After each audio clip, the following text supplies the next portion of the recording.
Good morning, everyone. I will call the Cook County Board of Commissioners regular meeting to order on this day, Tuesday, February 24th at 8:34.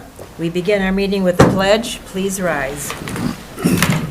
I pledge allegiance to the flag of the United States of America and to the republic for which it stands, one nation, under God, indivisible, with liberty and justice for all. Are there any adjustments to the agenda?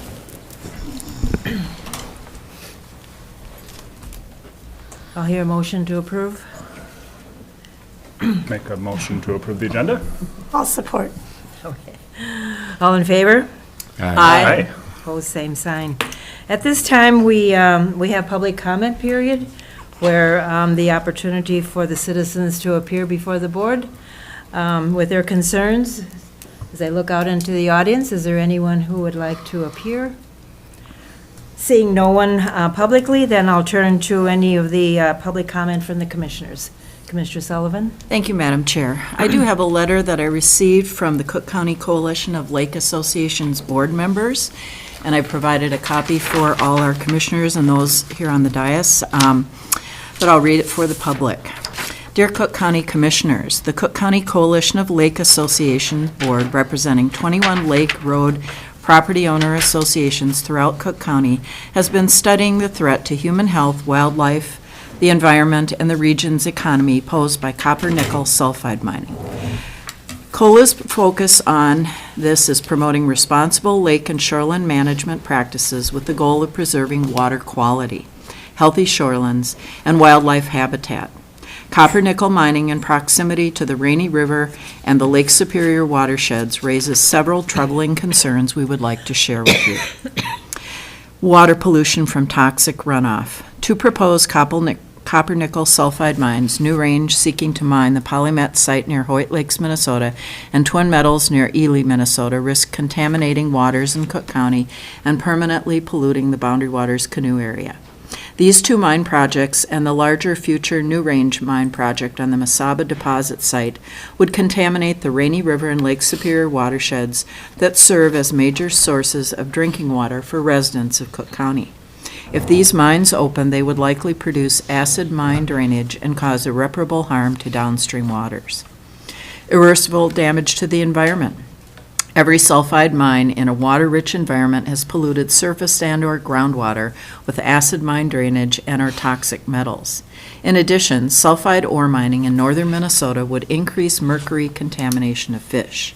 The Twin Metals foreign parent company, Antofagasta, claims a long-standing commitment to sustainability, safety, social responsibility, and environmental protection, yet this company has a long history of catastrophic waste spills and corruption. Actions speak louder than words. Negative economic impacts. Cook County's economy is heavily dependent upon wilderness-based tourism and the draw of living in a natural environment. Despoiling the waters and shorelands would have a devastating impact upon the economy and would dramatically reduce property values and livability in the county. Because we believe that it is our responsibility to leave a legacy of clean water and a healthy environment for future generations, it's the position of the COLA board members that lawmakers, governmental entities, and corporations should abide by Public Law 95-495 designating the Boundary Waters Canoe Area wilderness, establishing the Boundary Waters Canoe Area Mining Protection Area, and for other purposes, and that every effort should be taken to prevent the development of copper-nickel sulfide mining in northern Minnesota. With the recent passage of House Resolution 140 repealing protections from mining on federal lands, it's more important than ever for local leaders to step up and voice their opposition to allowing copper-nickel mining in the Rainy River and Lake Superior headwaters region. We hope you will join us in opposing copper-nickel mining in our region and protect Cook County's waters, shorelands, and wildlife from this threat. With gratitude for your leadership in Cook County, the Cook County Coalition of Lake Associations board members. Thank you. Anyone else? Then we'll move on to the consent agenda items. We have claims, the minutes from February 10th meeting, Grand Marais Arts Festival special road use permit, 2026 Lutsen 99er special road use permit, and 2026 Wolf Bikepacking race special road use permit. Would anyone like to pull anything? Hearing none. Commissioner Sullivan? Madam Chair, I'd like to make a motion to approve the consent agenda as written. Support. Okay, we have a motion and a second. All in favor? Aye. Opposed, same sign. Motion passes unanimously. So our first item up now this morning is to have a discussion with the Superior National Sale, which I'll turn that over to Administrator Treble. Thank you, Madam Chair. So this is a follow-up to a discussion that we had a few weeks ago, a presentation from Peter and Mark, who are here today, to talk about and provide information regarding the Superior National Golf Course sale. And they presented to the board on February 10th, and we asked them to bring back options to cover the cash flow shortage. So I'll turn it over to the two of you. Thank you for being here today. Great, thank you. Good morning. I've got a deck to share. I believe that'll be projected. I'll get started as soon as I see it there. There we go. Again, thank you. This is, as Kristen mentioned, a follow-up to our meeting here on February the 10th. And a few items that I'll cover. I thought I'd step back and take a bit of a wider view on how we got here to date. The first item is a timeline. We'll review a recap of the golf course study that was completed in the summer of 2024. We'll recap the negotiation of the sale, and then the purpose for this conversation, more specifically a follow-up on our February 10th meeting, and then simply get into some next steps. So the timeline to date, as I say, we'll go back to the summer of 2024, and we'll start with the Superior National at Lutsen study, a plan for the future, which we reviewed with county commissioners at the time, and I believe was included in the materials for today's meeting. Following that, the EDA pursued from this body the approval to go ahead and pursue a sale. That was in November of 2024. Immediately following that, we went into request for quote mode, looking for a selling agent. We landed on SVN Northco, and then that at the beginning of 2025 kicked off the marketing of the property itself. Deeper into 2025, we got into negotiations and offers, and then ultimately executed a letter of intent and entered the due diligence period, which is where we remain to this date. So it's the high-level overview of the last couple of years on how we got here. I mentioned the golf course study. It's quite detailed, but I've tried to recap some key points on this slide. It was published in July of 2024, and the main purpose was to address concerns about the ongoing viability and understand options for future operations and the future of the golf course itself. And there were 5 pathways laid out in that study. One was essentially to do nothing, no change. The next one was to hire a third party to operate the golf course. Next up, seek additional county contributions on an annual basis to operate the golf course and properly capitalize it to a means that it deserves.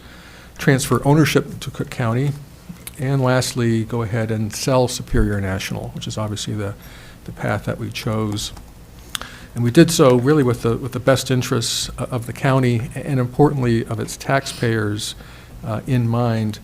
The key rationale behind that decision was a recognition that the costs to effectively operate Superior National far exceed what the EDA, the county, and importantly its taxpayers would be willing to support. At that time, there was a projected 5-year capital expenditure requirement north of $2 million.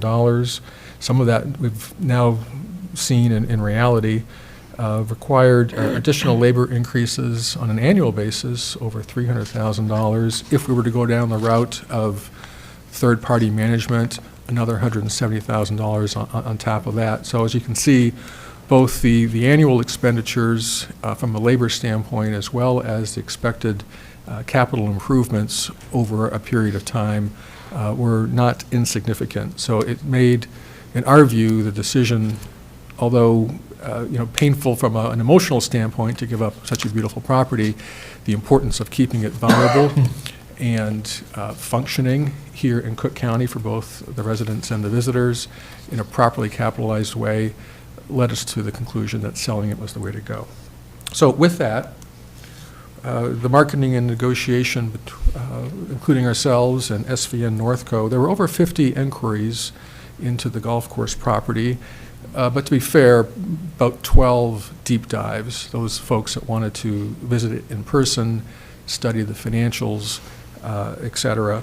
We received 3 offers, and those offers ranged between $1.5 million and $1.8 million.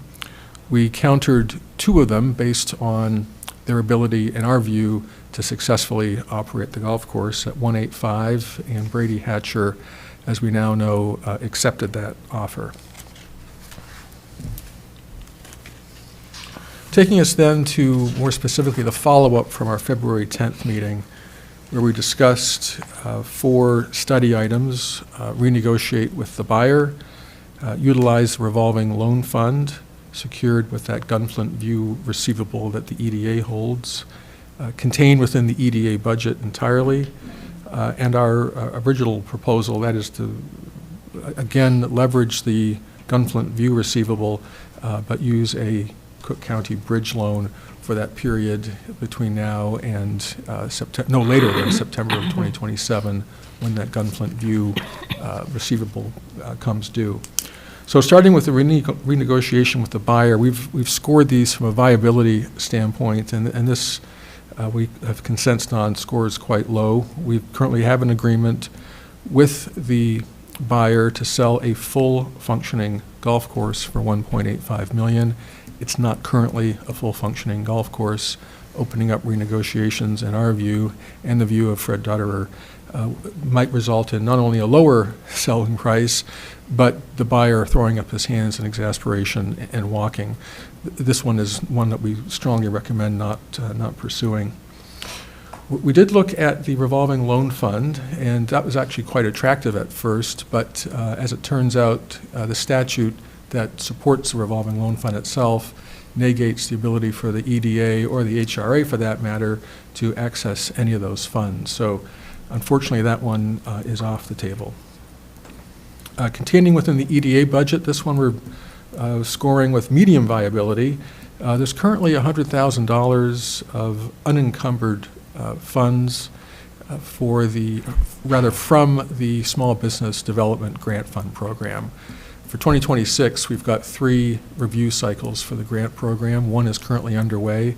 That one is funded at $100,000, and then there's 2 for the remainder of 2026, each at $50,000. So those funds we view as unencumbered. So this would get us part of the way to filling that $200,000 gap without impacting that first tranche, which, as I say, is already underway. And then our what we believe to be the most viable way forward is what we proposed on the 10th of February, and that is to structure a bridge loan with the county, secured with that Gunflint View loan that will be paid back to us and then in turn paid back to you as early as September of 2026 and no later than September of 2027. Taking us then to next steps. So we'll finalize what we want to do on these options, the financial solution with Cook County. We'll then be in a position to execute a purchase agreement with some confidence that we can get to the closing properly. The EDA is obligated to have a public notice and a public meeting on the subject of the sale of the golf course.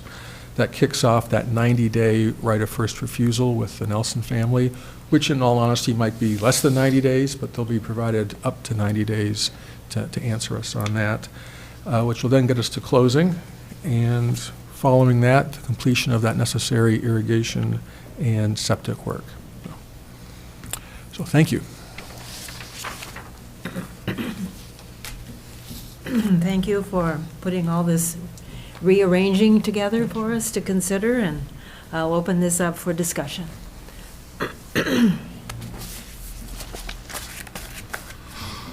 Commissioner Gamble? Thank you, Madam Chair. According to your next steps, the progression shows that the bringing the property up to compliance, or, so that it's an operating golf course, that follows the sale of the property. So if I look at it in your next steps, it's sort of at the end of the process, and yet it sounds in our discussions that the intent is based upon the buyers saying, I need to have a fully functional golf course, that would be brought up, and once that meets that requirement, then the deal would be closed and we'd move on. So I'm a little bit confused as to the progression in your next step, why we would bring it up to compliance at that point, because it looks like it's in his hands and ownership, and now we're going to meet the compliant requirement. So if you could elaborate on that. Sure. In large measure, it's the climate here, in that the work necessary is going to happen in the late spring and early summer when it can happen.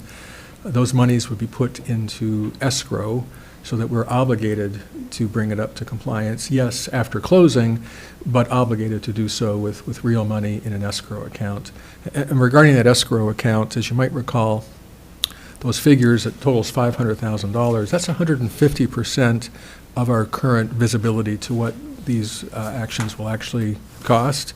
And that's conservative, but none of us like to be surprised by bad news on the financial side, but we should recognize that it's there's some padding in that figure. Okay. So obviously the language that defines and clarifies what will happen, and that escrow money is all put in place with good intention to make sure that we're doing our due diligence and Sure. meeting that obligation in the context of what we know to be true based upon estimates that we have at this point in time. The other question would be that the estimates relative to septic and irrigation, that if you get estimates and then those contractors or providers say that price will be good through this period of time, as opposed to revisiting this and finding out, whoa, it's changed in the interim. So that's a question. The other thing is that most of us understand the concept of bringing a septic system up, to code, but the irrigation at the $230,000, can you explain what that entails? Yeah, from a layman's standpoint, it entails no longer relying on the pump system that's bringing water up from Lake Superior, which, as I understand it, is only running at about a 40% efficiency currently, and rather hooking into the water system there at Lutsen. Putting the water system in? Connecting the golf course to the water system there at Lutsen. The Lutsen Ski Resort. Okay. The ski resort has a water district, and the golf course will tap into the Ski Hills Water District and become a member of the water district. Okay. If I look at the history of the RRRB relative to monies that have been advanced to whether the township or the golf course directly, the EDA, that I think there have been 5 distributions since 2013, that area, and under the majority of those, they all speak to the issue of irrigation. And so my question is that if we have requested monies to do with the irrigation issue over all these years, and IRRB has granted funds, how is this different when we use the term irrigation relative to those monies specified to deal with irrigation issues? And I understand, given the complex, that it's a large complex, so there's multiple things that could be irrigation. It can be, watering the greens, but when we look at this, we see the word irrigation. When I look at the grants, 5 over the course of those years, I see irrigation. How does this differ from monies that would have been applied to that? I see how. Peter, Yeah, please. if I might, former board member Howard Hedstrom. The when the monies came from IRRB for the water district for Lutsen Mountains, it was anticipated that irrigation would become an issue at the golf course and was mentioned in the list of things that could happen in that grant. As Peter mentioned, the water intake for the irrigation for the golf course has silted over the years and is now, they can only run it at 40% because water can't sit through the gravel. So the proposal is to tie the wet well system for the irrigation of the golf course and feed from the wet well of the ski hill system. And that the ski hill system would be some piping and valving that would take from the Lutsen Mountains wet well and feed the wet well to the irrigation system. And then the irrigation piping from that area by the lake will continue up and feed the irrigation system as it is now. So the interconnect, I've looked at the engineering report. I had the question earlier that, how do we know that that's an accurate estimate? It looks solid. It doesn't look super complicated. I think the monies there are sufficient, and it's and that will totally solve the deficiency that we have there. So that's a little background on that. So I think what you're reading in the old grants was the anticipated tying in of the irrigation to the Lutsen Mountains Water District. Madam Chair, I can add. The bills that I saw go by, because a lot of the money was county money there, I didn't see the IRRB grants specifically because they went through Lutsen, but the other funding did. And Midwest did, I can't remember exactly how much, probably over $300,000 of irrigation work, but that was to the system on the course itself, not the hookup. What I saw was system work, the new piping and the shower, the heads and all that kind of stuff. So I think that's the main work that they were doing on irrigation. I don't know about the IRRB specifically, but. Thank you, Brady and Howard.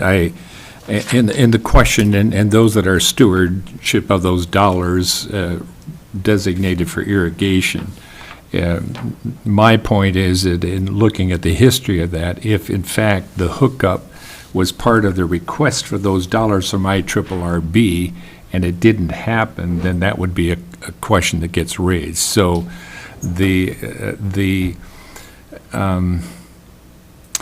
it speaks to the integrity of, if I ask for dollars, are those dollars in fact accomplishing what has been requested? And in talking to IRRB, because of the timeline on some of this, some of it they have records because they don't keep records necessarily that far back.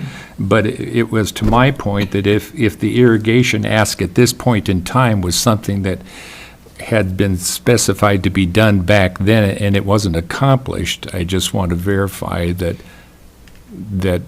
the response. I think, in my memory of that whole situation is, Lutsen Mountains needed, because of the low water levels in the Poplar River, you may know for years they took water out of the Poplar River for their snowmaking. There was a couple of really low years and they didn't have sufficient water in the Poplar River, and drawing a lot more water out would impact fisheries and things like that. So the justification for the large expenditure for that water line up the mountain, one of them was, we could possibly use that same system, not the interconnect necessarily, but the same system, because now you've got the intake from the lake, wet well system, pretty robust piping and all that. And also part of that system is a water, potable water district up at the mountain, because they work on wells now. Those wells aren't always sufficient to meet the needs of the infrastructure up there. So there was anticipated that the water district would include whatever housing accommodation there's up there, and eventually build that into that water system. But that hasn't happened yet either. But the main expenditure of that pipeline was just the wet well, the piping system, the pumps, and all that infrastructure to put it in. totally dwarfs the interconnect that we're looking at now. Thank you, Madam Chair. And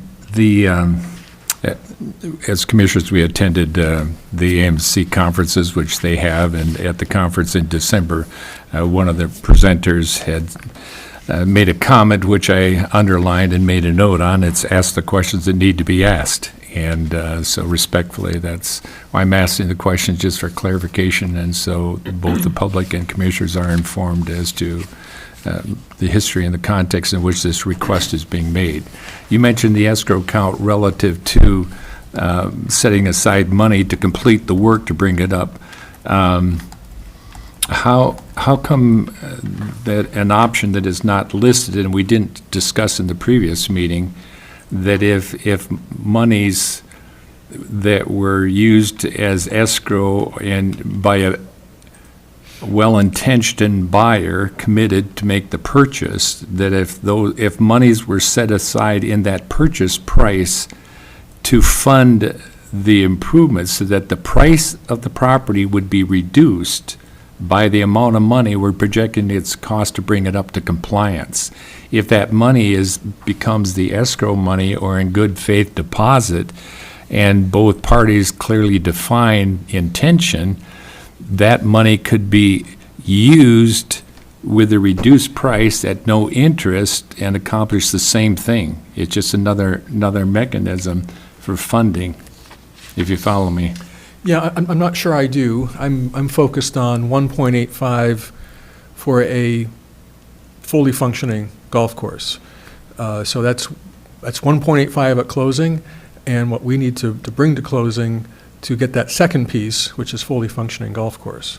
Correct, but if in the negotiations and discussions, it's a matter of saying for us to be able to do that is this: if we do not have the cash flow, and if your intention in good faith is to purchase, could we not reduce that purchase price by the amount it's going to cost us to make these improvements, and then that money would be reduce the purchase price, but your funding mechanism would come from the proceeds that would be set aside. So, in other words, we're getting the money because we reduced that purchase price, and it ends up being escrow that is put against that purchase price.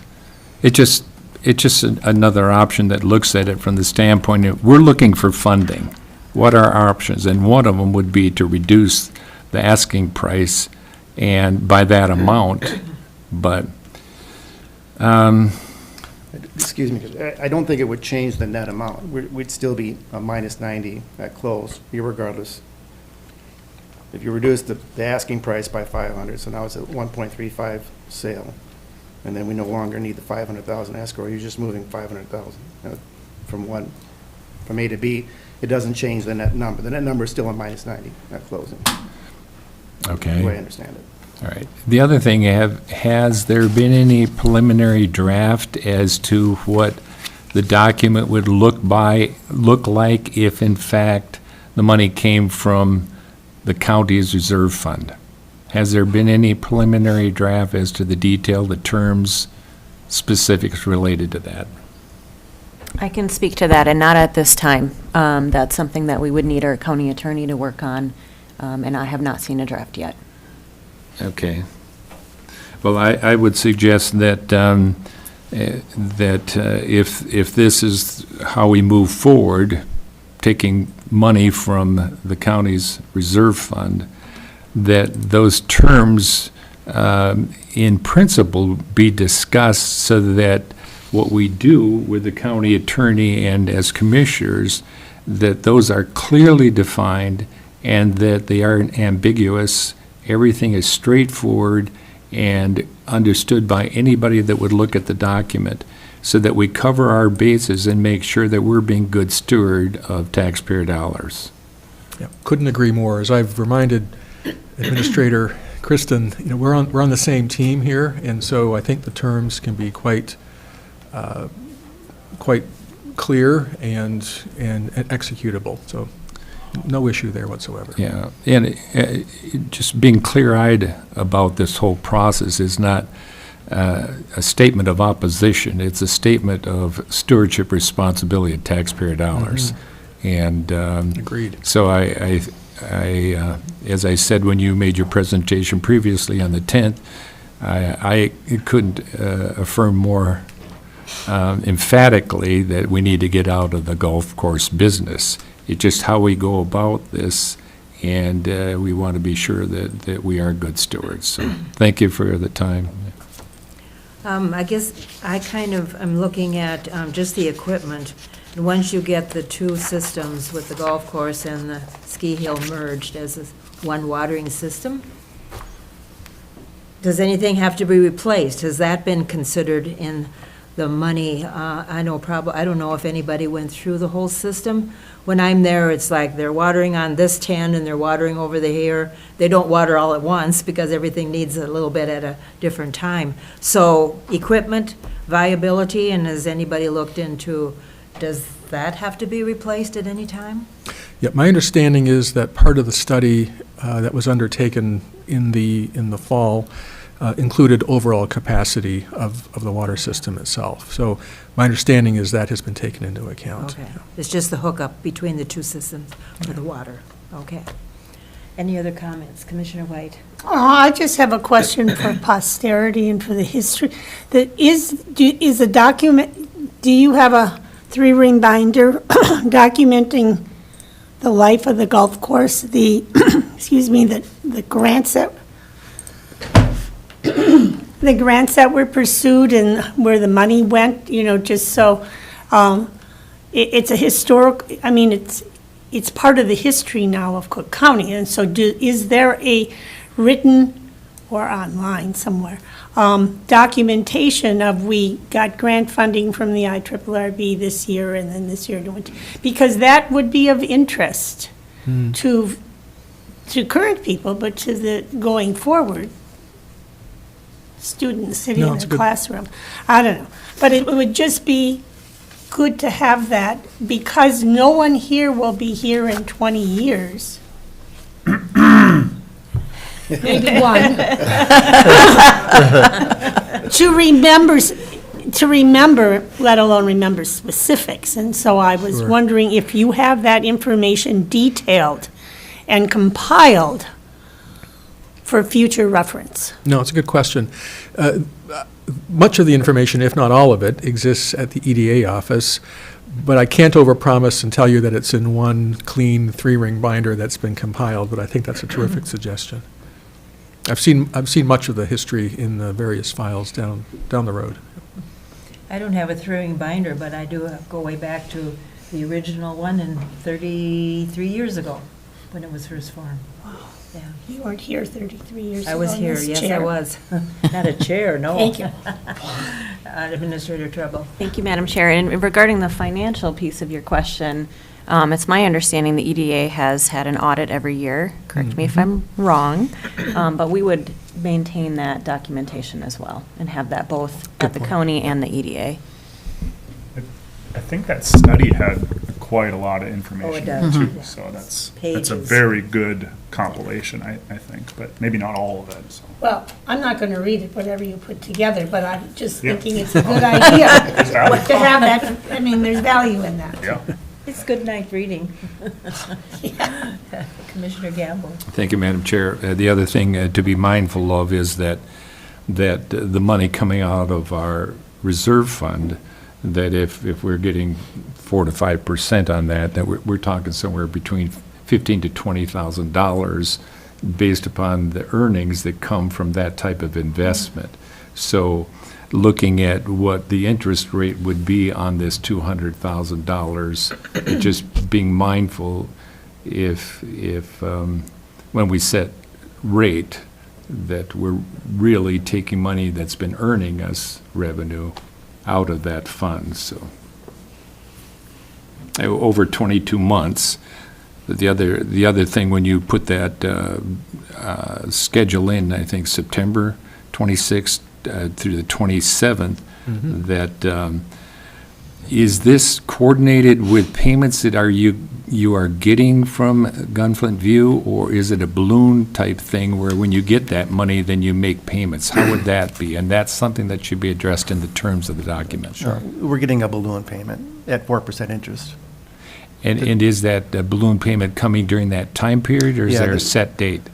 It's that one 12-month window of opportunity for the developer to refinance the project and then use those proceeds to pay us off at 4% interest rate. Okay. So we just don't know what the timing of that is. I think they're watching the bank rates is probably what's going to happen. Yeah, and how it affects us as decision makers is that when we look at our reserve fund, if that money is obligated, then, and we look at our percentage where we want to keep it, and what we did like last year in using it to draw down the levy, we need to know where we're at on that as available dollars. So, thank you.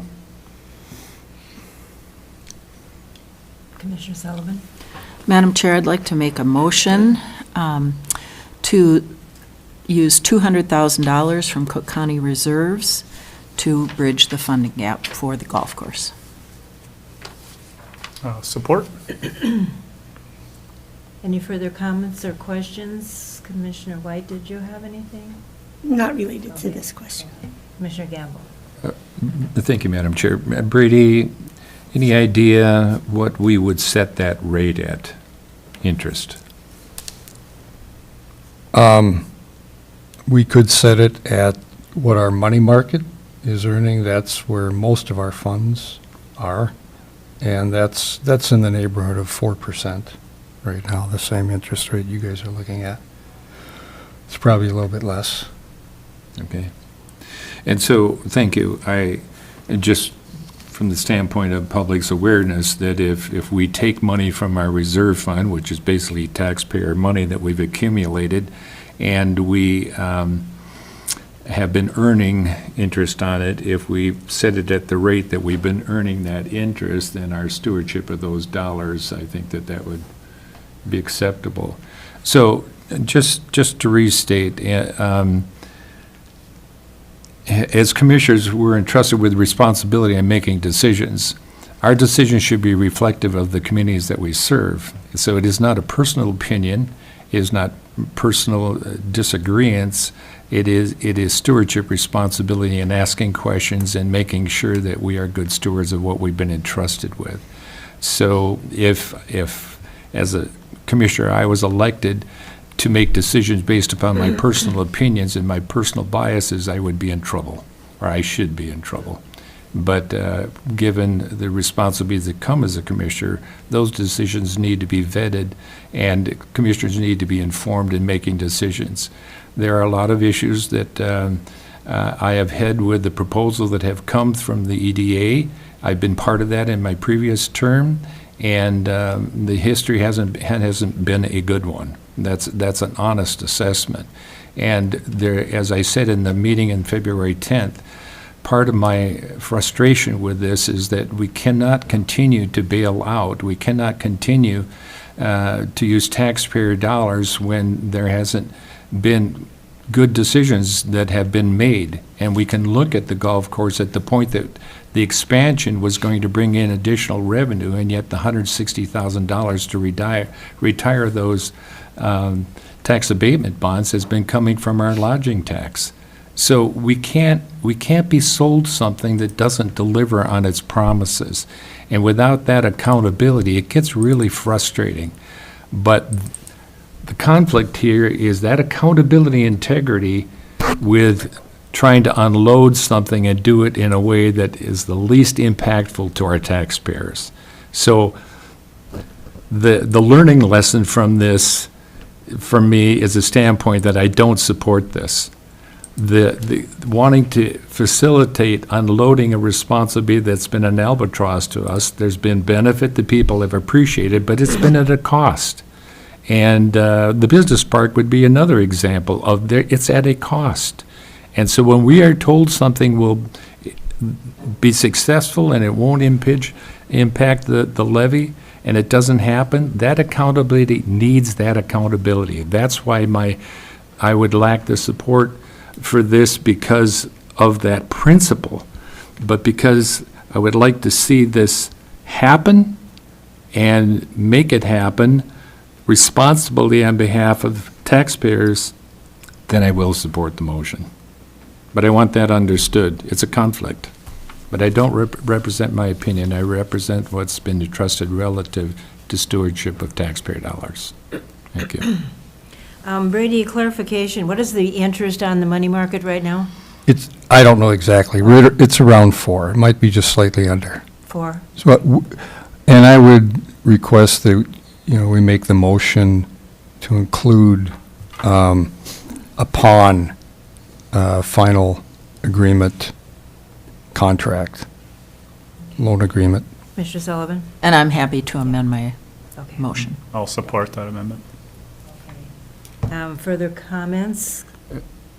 Madam Chair, just to say that the specific terms and the language of that being clear and straightforward, that the board, that document needs to come before us, as I'm assuming it would, so that we can go over that. When the monies were asked for the expansion back in 2013, it took 3 times to draft a document to get it right so that it wasn't ambiguous and that it protected taxpayers. So that's an important element of this in putting my support forward, is that we have a clear document. I have a motion by Sullivan and a support by Mills. Any further comments? I'll call for a vote. No further comments?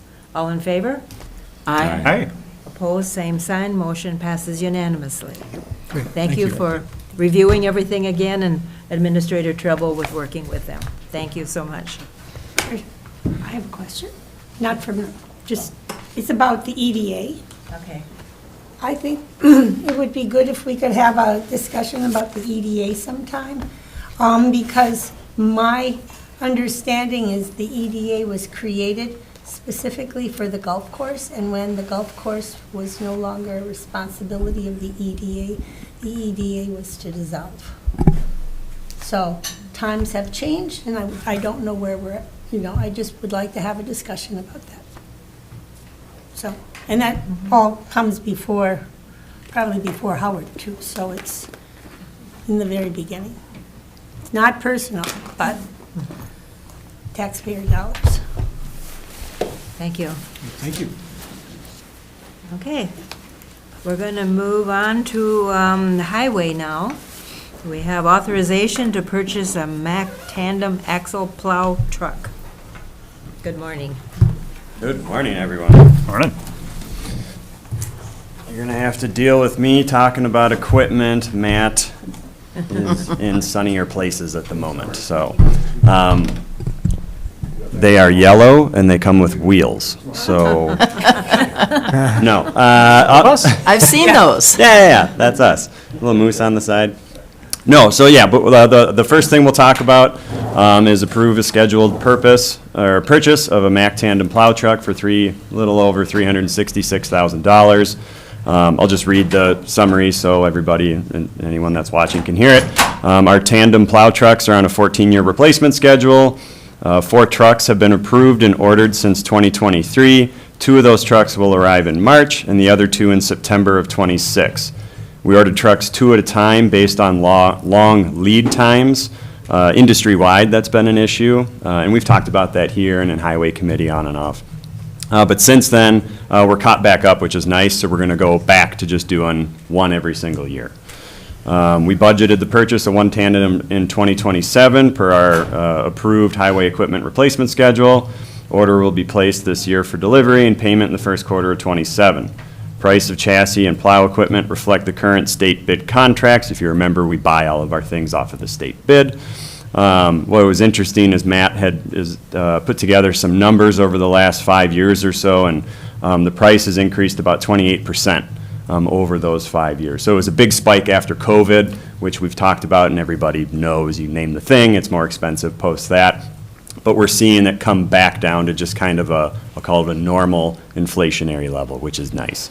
And so ordering a Tandem now ensures that we can stay on schedule and guard against future price increases. We are going to sell, once we get the new truck, we'll sell the one we're replacing, obviously. We use that MinBid website, which allows anybody in the state to bid on it. And I think we're hoping around $30,000 or $40,000 for that. So, any questions? Questions or comments about that? Commissioner Gamble? Thank you, Madam Chair. So, just so we're clear, that the ask is because of the timelines in order to fulfill an order. We're putting this order in, we need permission to be able to do that, but it'll be part of the 2027 budget. Yes. So we're not spending 2026 dollars that we didn't plan on. It just, given the nature of fulfilling orders, we need to move ahead. Yep. And it's making the assumption that the plan that we've been working by, the commissioners have been comfortable with, because we haven't set our 2027 budget. Right. But it is a plan that we can anticipate on how it's fulfilled. So 100%. Yep. With that, I would make a motion to support the purchase. Support? Have a motion and a second. Any further questions? All in favor? Aye. Aye. Opposed, same sign. Motion passes unanimously. Thank you very much. Chair, And Commissioner White has a question. Yes. not a question, it's a statement. You're getting more than a truck. What's coming on the truck? I see a towmaster, dump box, plow, wing, and spreader. Oh, yeah, I mean, in out. Don't assume that everybody knows that. Sorry, yes, we are getting a fully outfitted plow truck, yes. That is yellow, Heated seats, surround sound. obviously, Yeah. yes. Seatbelt? Yeah, yes, 2 Okay, seatbelts. two seat- And a break. And a brake, 1 brake. Good. Well, thank you. Let's see. Next thing here. So we're going to do a couple project awards, if you guys are okay with that. Rare that we have awards coming in lower than we thought they would be. That's kind of nice. This is a weird conversation to have. But the first one we'll talk about is Chicago Bay Road. So over there on the east end, we ended up receiving 3 bids, which is fantastic. Our estimate was just over $600,000, and our low bid is just under $500,000. So I'm not going to complain about that one bit. Ullin Brothers has done work up here with us in the past. They're wonderful to work with, so we're pretty excited about that. Is there any questions about that particular project? Funding is from our transportation sales tax account, so that's that half-cent thing that we had passed back in 2018, 2019. I think those funds for these types of neighborhood roads are kind of the intent of it. That's my opinion on that, so, yeah. Commissioner Mills? Are you able to identify the difference, the discrepancy with Oh. estimate versus bid? Oh, sure. I haven't dug into it quite yet. I know, generally what we look at with our projects is we'll take state average and increase it about 30-40%. And so I can dig into it more and see. I'm just And so- curious. Yeah, yep. I think a lot of it too is, timing. We got things out on time this year, which was fantastic. It could be how busy everybody is as well, willing, and then also proximity. Uland, if I remember right, is working out of Labota's pit, which is right there on the east end, so your trucking costs are a lot lower then. So that helps a lot too. Commissioner Gamble? Yeah, thank you, Madam Chair. So when you come before us, usually on these projects, we find that the bids are coming in higher than what we project. And I'm just wondering if the methodology is being consistent here, or if the commissioners like to see it drop underneath, and so We are not artificially inflating estimates. All if right, that's thank what you for we're- that. If that's what we're alluding to. No. If you get back and you say, hey, Matt, I think we ought to We start should just doing, crank it up a little bit. No. just had to ask. Yeah. Sullivan? Thank you, Madam Chair. I'd like to make a motion to award the contract to Ullin Brothers for $498,700,000. Support. Any further questions or comments? All in favor? Aye. Aye. Opposed, same sign. Motion passes unanimously. Thank you very much. The second project we'll talk about is kind of in tandem with this one.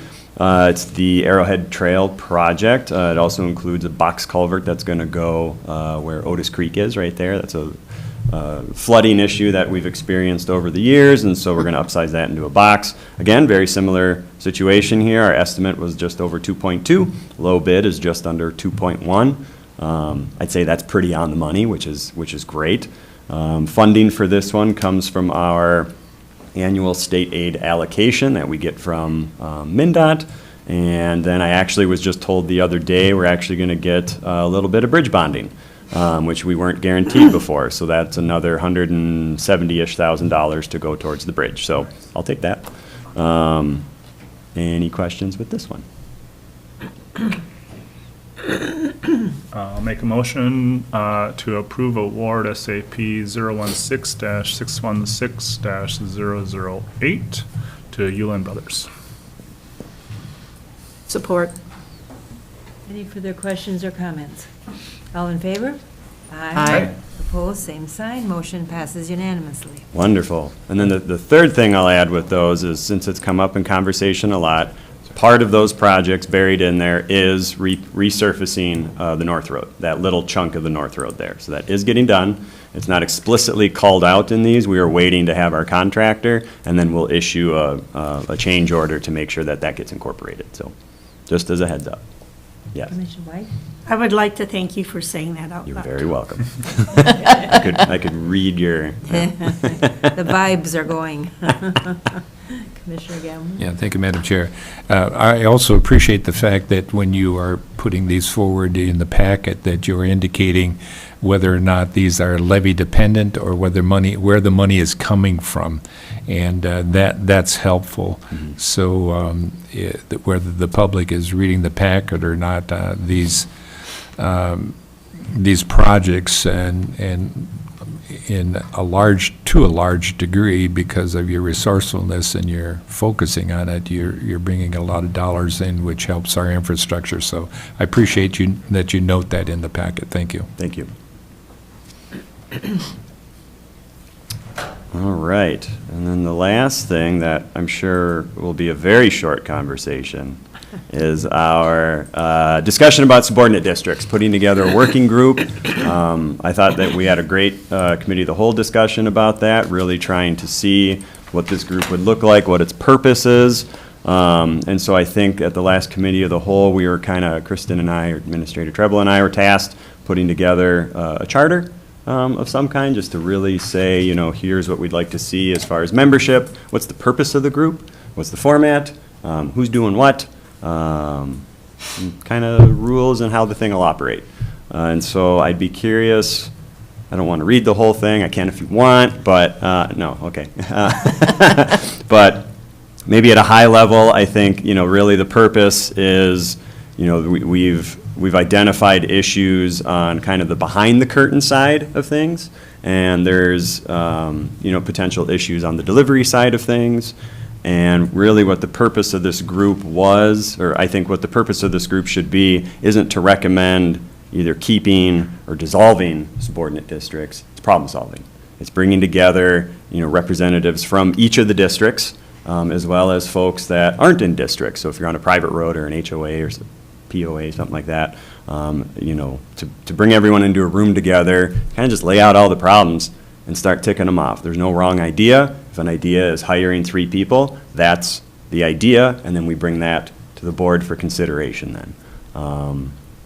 I think, I don't know, does anybody have anything Administrator Trouble. Thank you, Madam Chair. I would just like to highlight one piece of it, which is at the Committee of the Whole, we had talked about the membership of this work group, and we had originally only proposed, I think it was 3 SGSD representatives.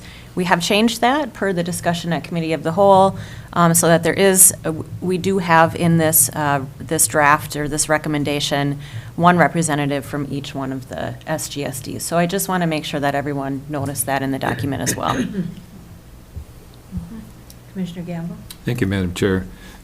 Thank you for your work on this, and I think it's important to mention the fact that this process, since we first addressed it in the Committee of the Whole, that we can see how we have brought in the community to help inform, direction and where we go on this. So this is a good example of our response to, community concerns and building a format and a structure that allows those voices that have our stakeholders to be part of this. So I appreciate the clearly defined structure moving forward, and I would make a motion to approve the working group charter for the subordinate government districts.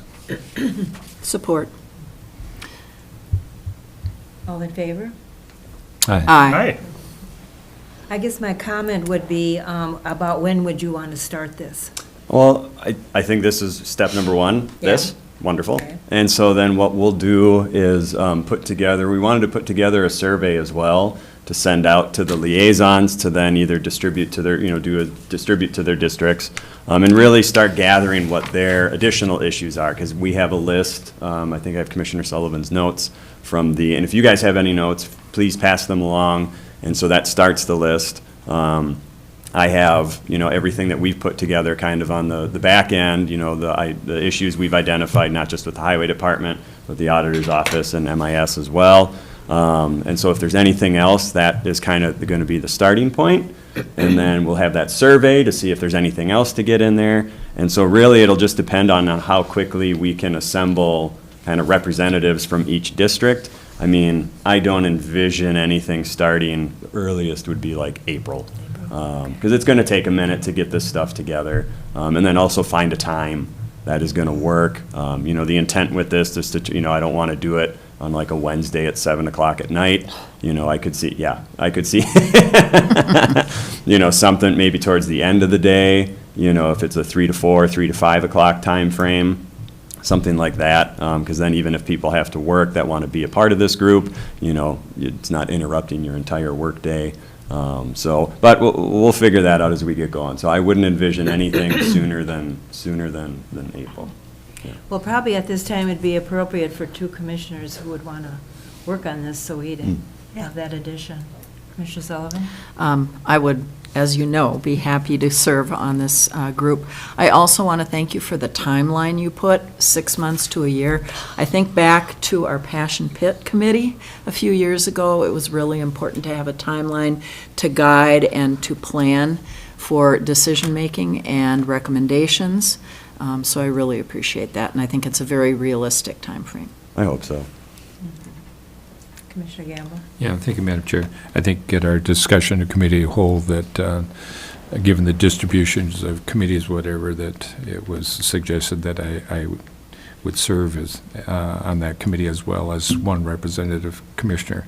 The one thing I'd recommend is that, from your perspective, certainly just generically writing down every aspect that we would, the stones we want to turn over in this process. Mm-hmm. Certainly the legal, which is part of what we've learned.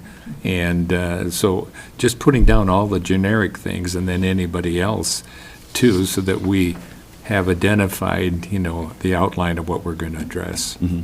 Yeah. Yep. Yeah. Okay, so we have. Who's on the Highway Advisory? Commissioner White Oh, is the okay. lead on that, and Oh, I'm okay. the alternate. Yeah, I thought you were on the safe. Safe Streets for All. Thank Nice you. memory. Yeah, but I didn't remember you being on the SGSD. Well, in the cow, it was brought up, because I had suggested that highway, we should just keep everything that's highway, and then it was said, well, given the, but that might be, that was a different subject we were Yeah. talking about. Yeah, that was. Yeah. That was having to do with the intersections and. Yes. Yes. Yeah, that's what that was. The town Yeah. focused. So, Yes. Correct. My memory was that it was Commissioner Two of us. White And yeah. and Sullivan. Yeah, Sullivan. They have and the that's most- consistent with Okay. the recommendation that, Okay. because of the knowledge and the awareness in that regard, so I agree. And I'm closer for them to reach out and touch me. Have a Okay, so we conversation. have Commissioner You can go Sullivan off-road and if needed. Commissioner White. Sure glad I asked. Okay, anything else on that, Robbie? I don't think so. I think more to come, so I appreciate it. Okay, Thanks, thank I you think- too. Thank you. I think you got roads to plow. Yeah. Thank you. Yeah, where's Matt? Thank you. He doesn't Okay. plow anyway. So we're going to move on to some rezoning requests with Neva Maxwell. Good morning. Good morning, Madam Chair, Commissioners. The Cook County Planning Commission met on February 11th, and the first item before you from that meeting is a rezone request submitted by Howard Hedstrom. Currently, there is a parcel just north of Hedstrom's Lumber that is privately owned, directly abutting federal land, that is zoned light industrial. Since it's changed ownership about 2012 into private ownership from Hedstrom's Lumber into Mr. Hedstrom's property, it is now being requested to be rezoned FAR3. There's never been a history of light industrial use on this property, and it's more so, I think, a reflection of changing needs in the community, looking for more residential development rather than industrial development. From a zoning perspective, this is an area with mixed residential use right next to the lumber mill that has not caused any disturbances or nuisance complaints into our office. I think people are, if they know what they're buying land next to, they tend to accept that that is the character of the area. Mr. Hedstrom's been really transparent that his next plan is to move forward to a standard plat process to potentially create about 7 residential 5-acre or more lot sizes, which would be compatible with the FAR3 zone district. So from a zoning perspective, this is a request to change the zoning from a more intensive light industrial use to a less intensive FAR3 zoning that is right next to what the land is zoned to the north. So it was a unanimous recommendation by the Planning Commission. There were no written comments or verbal comments at the public hearing, and the Planning Commission felt that this would be a good way to put the land to better use than sitting vacant. The only characteristic of the property that's a little complex is that there is a public water course between the Gunflint Trail to the building areas, and so that will require a little work with the DNR for permitting, but from a ecological standpoint, this will be a little bit more favorable to that stream from a land use perspective than the light industrial potential zoning. And I'm happy to answer any questions, and Mr. Hedstrom's obviously here as well.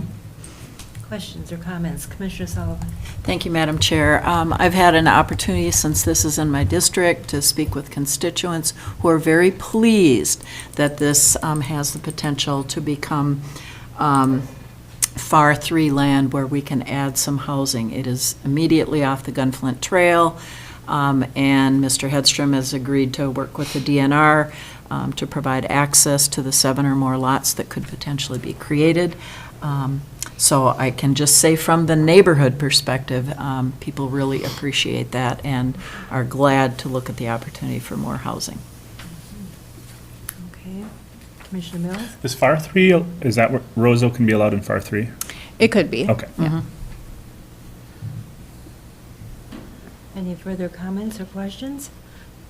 Commissioner Sullivan? Madam Chair, I'd like to make a motion to approve the resolution for the rezone of the 39.83 acres of light industrial district to FAR 3 on parcel ID 53-234-4100.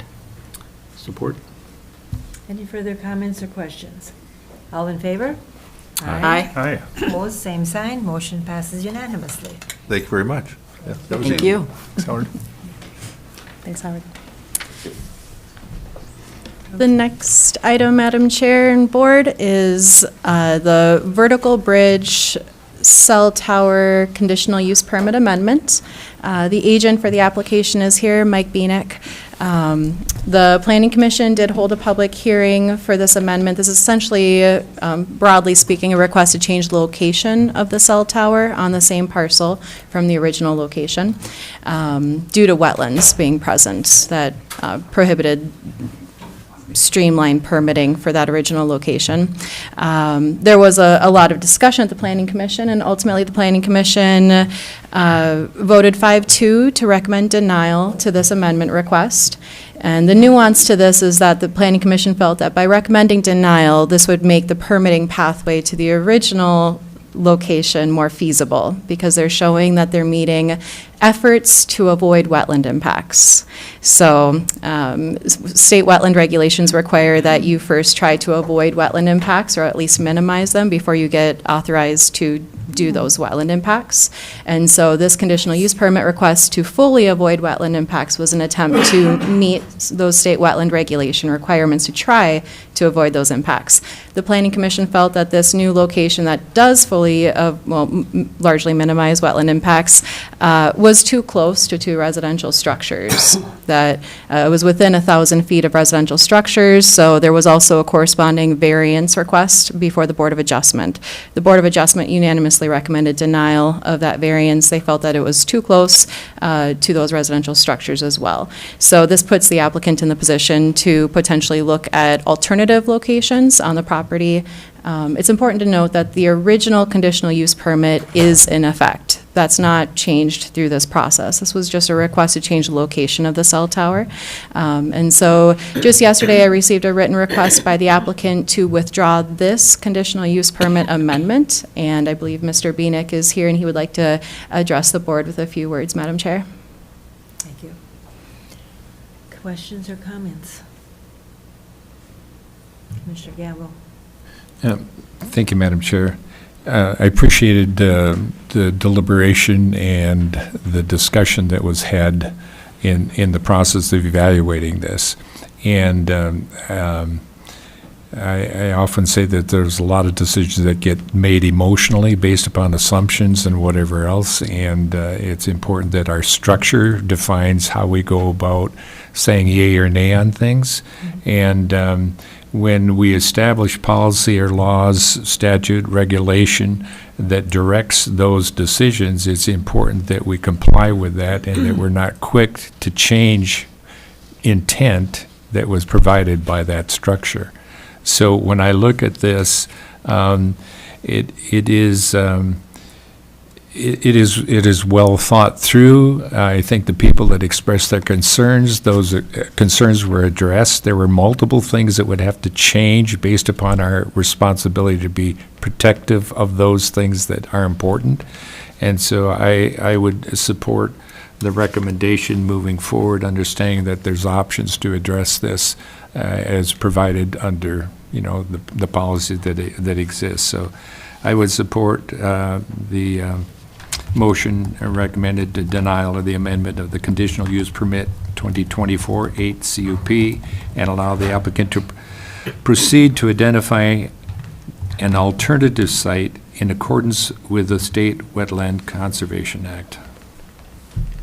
Madam Chair, I want to make note that we have a request for withdrawal before you, prior to a motion to deny.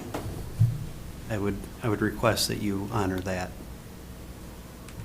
Oh. So we have a motion right now. He's asking for the withdrawal. So I have to deal with the motion right now. So We don't have a second, Yeah. so Understood. We have a motion and a second, then we can have conversation. we don't need, though, a second.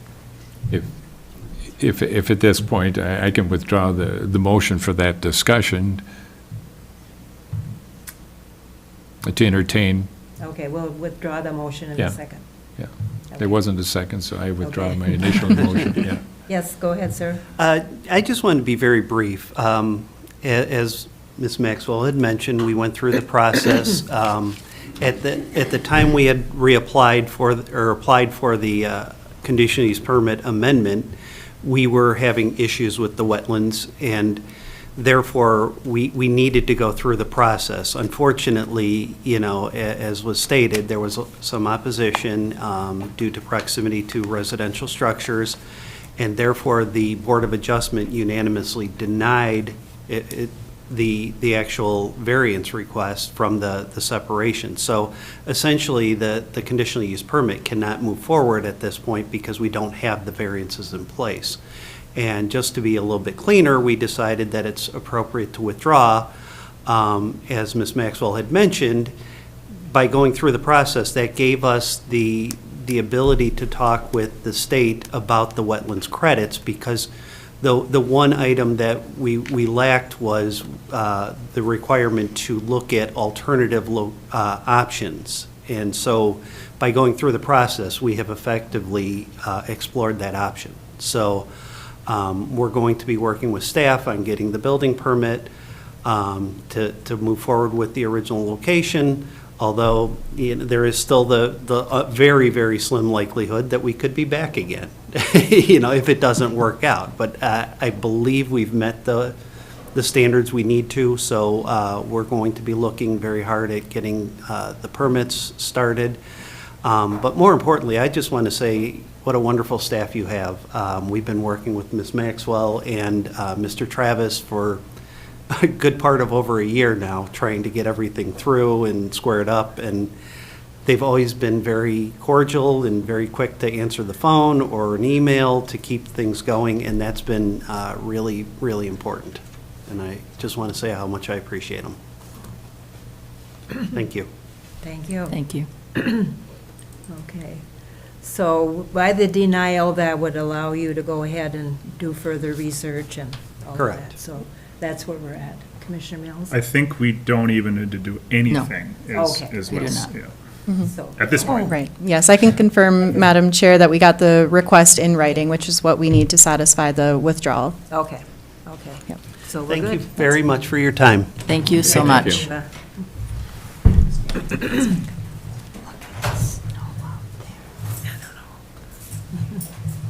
Okay, moving on. Thank you, Madam Chair. The last item I have before you are proposed amendments to the Cook County zoning ordinance. You may recall of May of last year, the county adopted the residential open space overlay zone district. It is an effort to try to incentivize developers to do open space or clustered residential development by getting a bonus lot creation allowance. Essentially, you get to make more residential lots if you meet certain standards.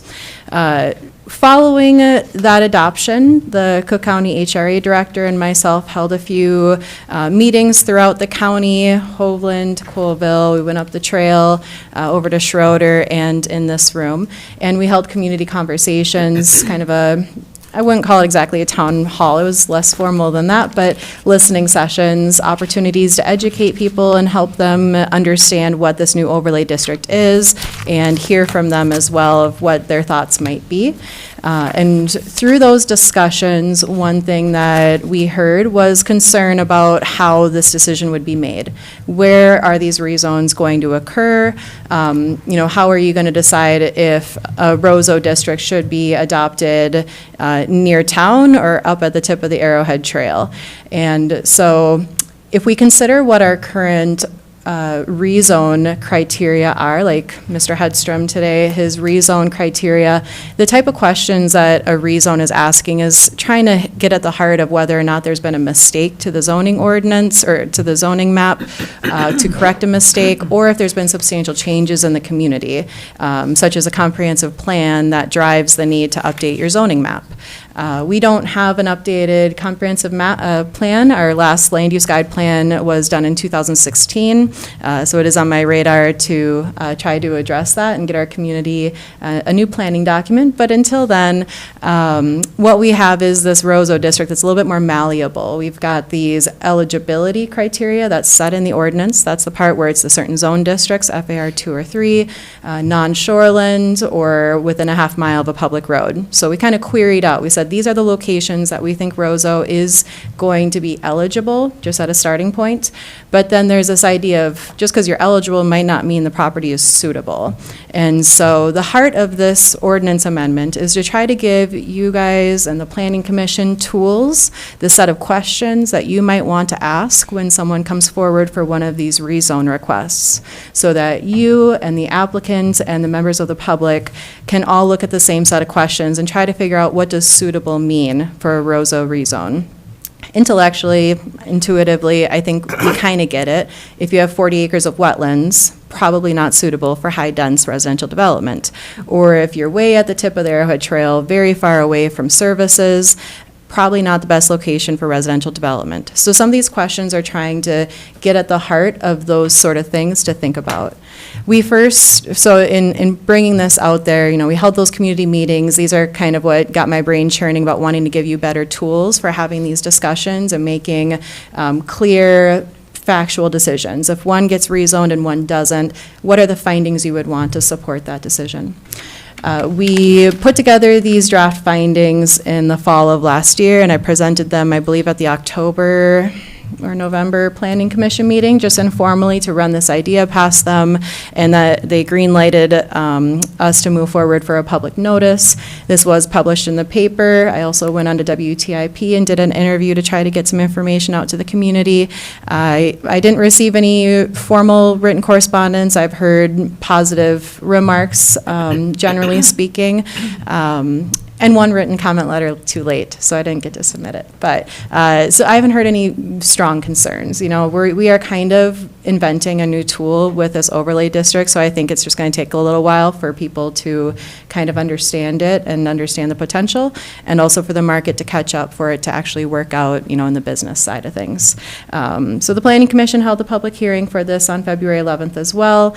There were no members of the public present to speak on that, and they generally agreed that this was going to be a helpful set of questions to ask and to try to give them tools. And again, this is the extra kind of requirements, the criteria, to give you findings when people are requesting a rezone. So the applicant would answer these questions, and then the decision makers would review those questions and see whether or not that makes sense for this. And it wouldn't apply to rezones like the light industrial to FAR3. These questions just wouldn't apply to that. It's still the normal rezone questions for all other rezones. It's just specific to this overlay district. So. Thank you. When you think that our county is already owned by 92 or 93% Fed state, we don't have a lot of land to deal with. I know when I drive around in the West End, it's like, well, maybe there's a pocket here. So it's good to review after 10 years Mm-hmm. Yes. and actually get some facts down and some movement at least that can be can be worked on. Any questions or comments? Commissioner Sullivan? Thank you, Madam Chair. I just want to thank Ms. Maxwell for the good work that she's done with the Planning Commission and seeking out public input through WTIP conversations over many months, and also with visiting various areas of the county. But I think this really is a great summary of all the questions and concerns that came up and all the discussions.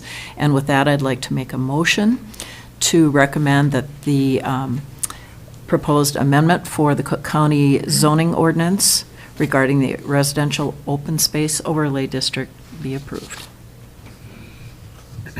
Support? Any further questions or comments? All in favor? Aye. Opposed? Same sign. Motion passes unanimously. Thank you. Thank you. Have a nice day. Does anyone need a break? Okay. We'll Please. take an 8-minute break. I'm gonna go turn the car on.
Okay, we'll resume our meeting after a little bit of a break to check things outside and inside.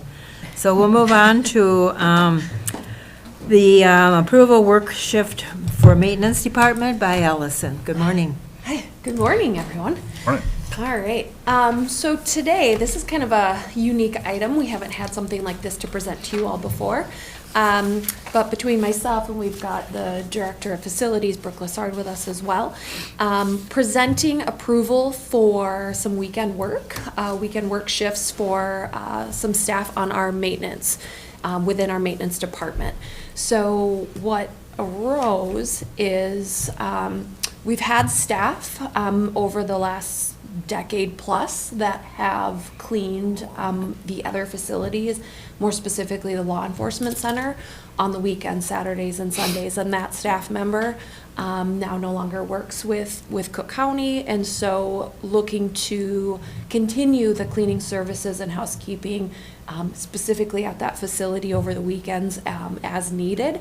But per the Cook County Employees Association labor agreement, which is included in the agenda item, it does state in Article 6 of Section 1 regarding hours of work that 4 members of CCEA, which would be the impacted employees, that the normal workday shall be a shift of 8 work hours plus the unpaid lunch, Monday through Friday, provided that the normal work hours for some positions may vary when approved by the county board.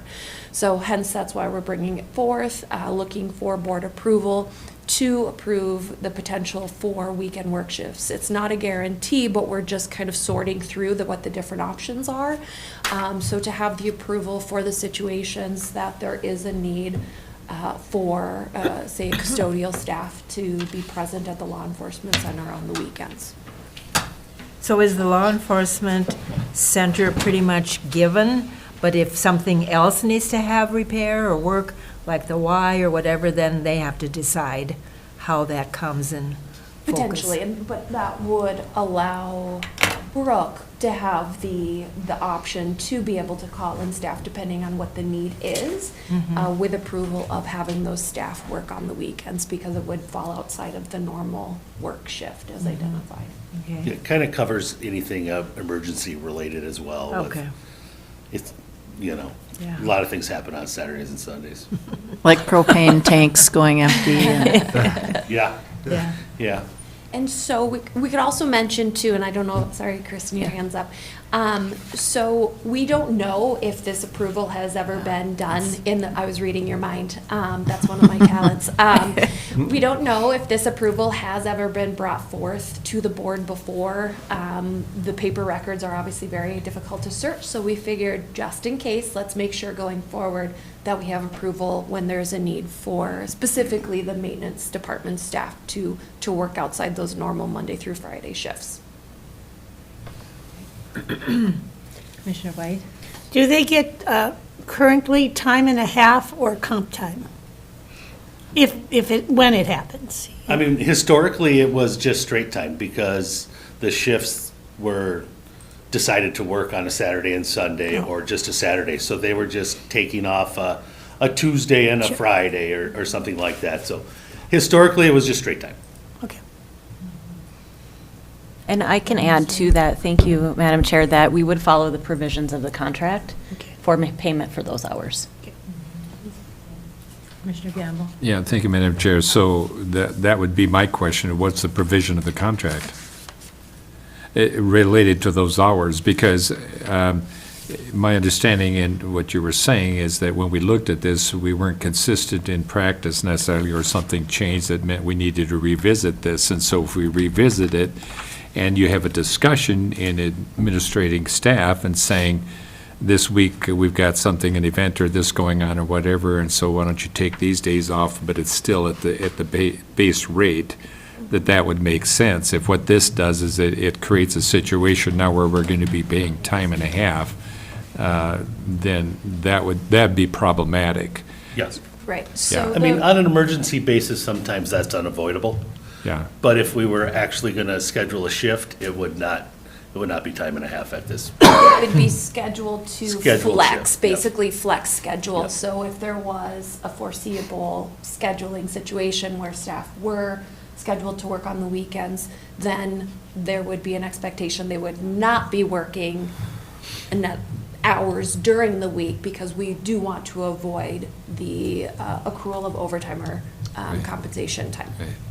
So this is just making sure that our documents are consistent with our practice, and it should have no effect on wage other than it did in the past if it was an emergency situation. Right. Thank you. Correct, yep. Any further questions or comments? I'll make a motion for approval for Saturday and Sunday work shifts for the maintenance department staff when housekeeping at county facilities is needed on weekends. Support. We have a motion and a second. Any further questions or comments? All in favor? Aye. Aye. Opposed, same sign. Motion passes unanimously. Thank you. Thank you, Brooke. Thank you. Okay, moving on then. Okay. So my other item is related to a policy update. Just for context too, so the new policy is attached in the agenda, which maybe you've had the chance to review. I also printed out copies of what the current policy looks like that I wanted to share with you all, because I think it's a good reference point of what changes are being made. So I just highlighted this section in our current. Kristen, do you want one? Sure. Thank you. Thank you. Thank you.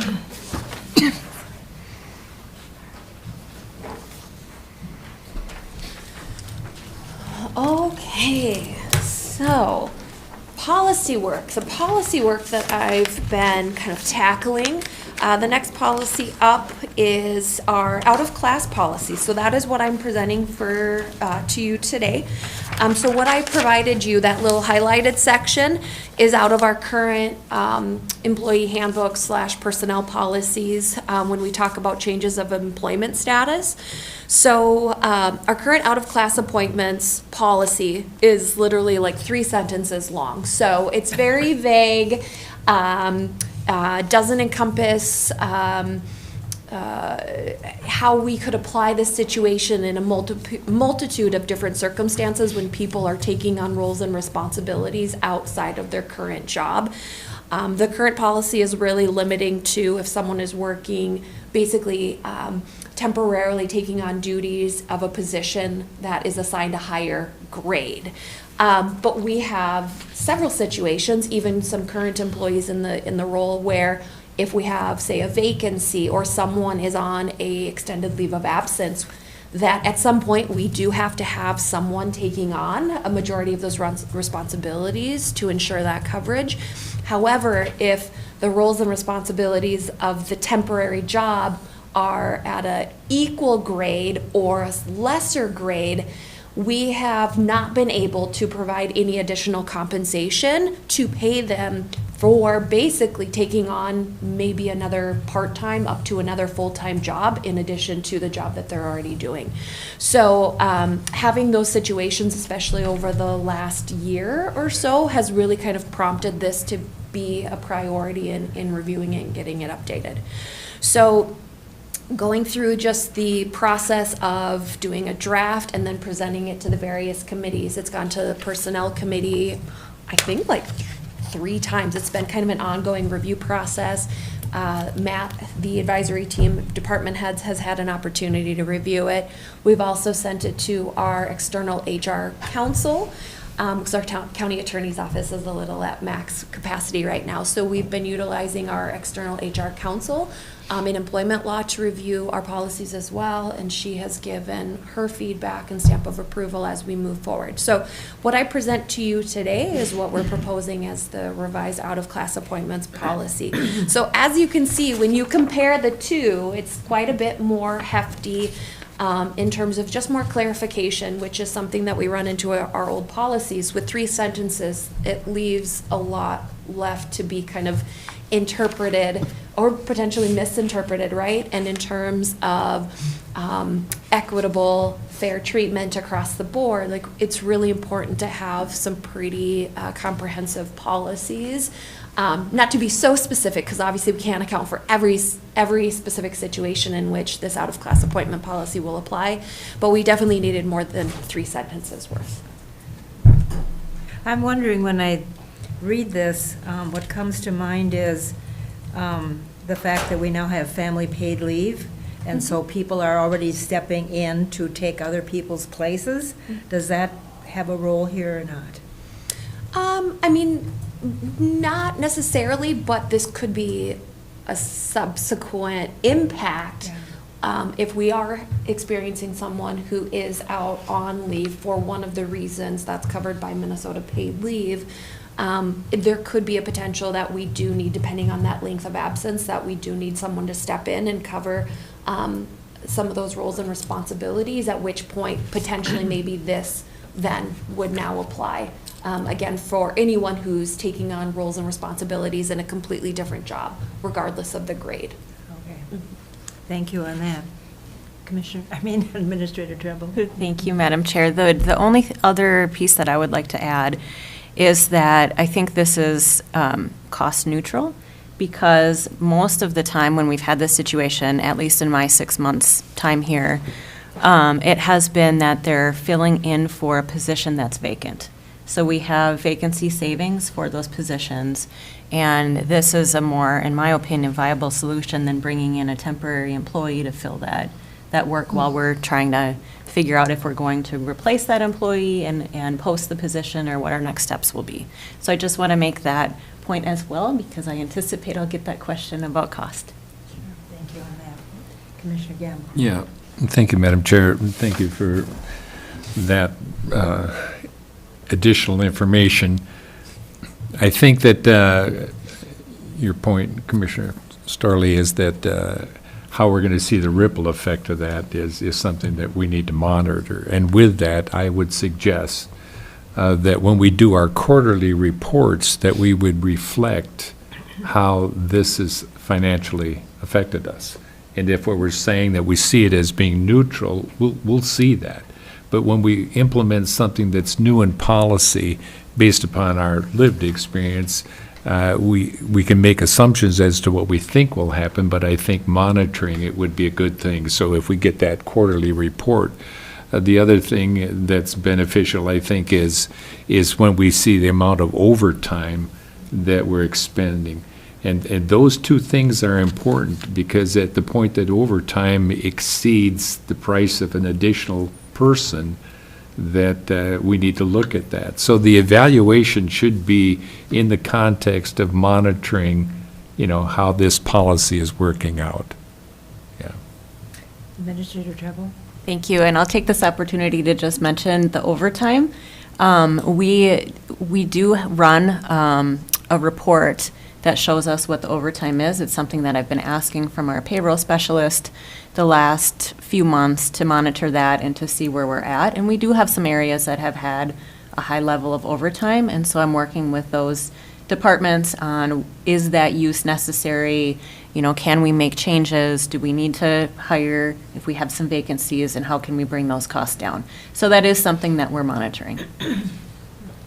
And on that line, these things, I appreciate that, but when you look at all of these things, when we go to the budget process, you want to look at your overtime, you want to look at positions that are working out of class, you want to look at, can we be better stewards? That's the question's always been asked about, if department heads, when they assign, does it really have to be done on this day where it's pay and a half or whatever? Because those are areas that if we shore them up, because we're evaluating them, we can save some dollars. So we have a focus on what we're called to do, but we want to be sure that we're managing that fiscally responsibly. So those are good things to be aware of.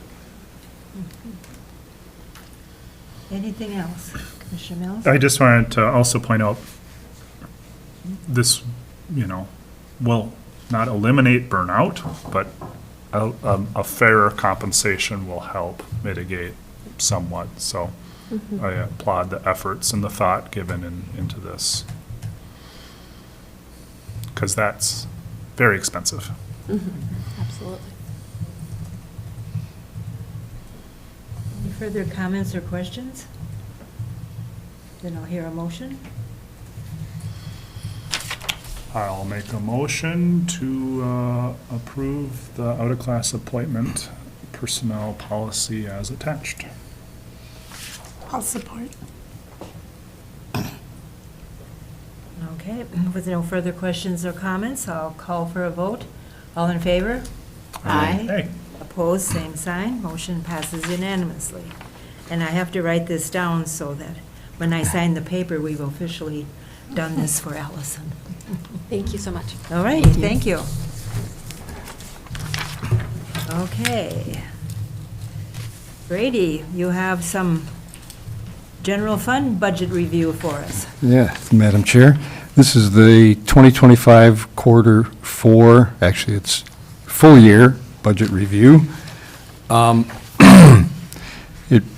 The report shows budgets that require levy. We have a few exceptions in here. The board in the past has wanted to see E911, even though it's not a levy.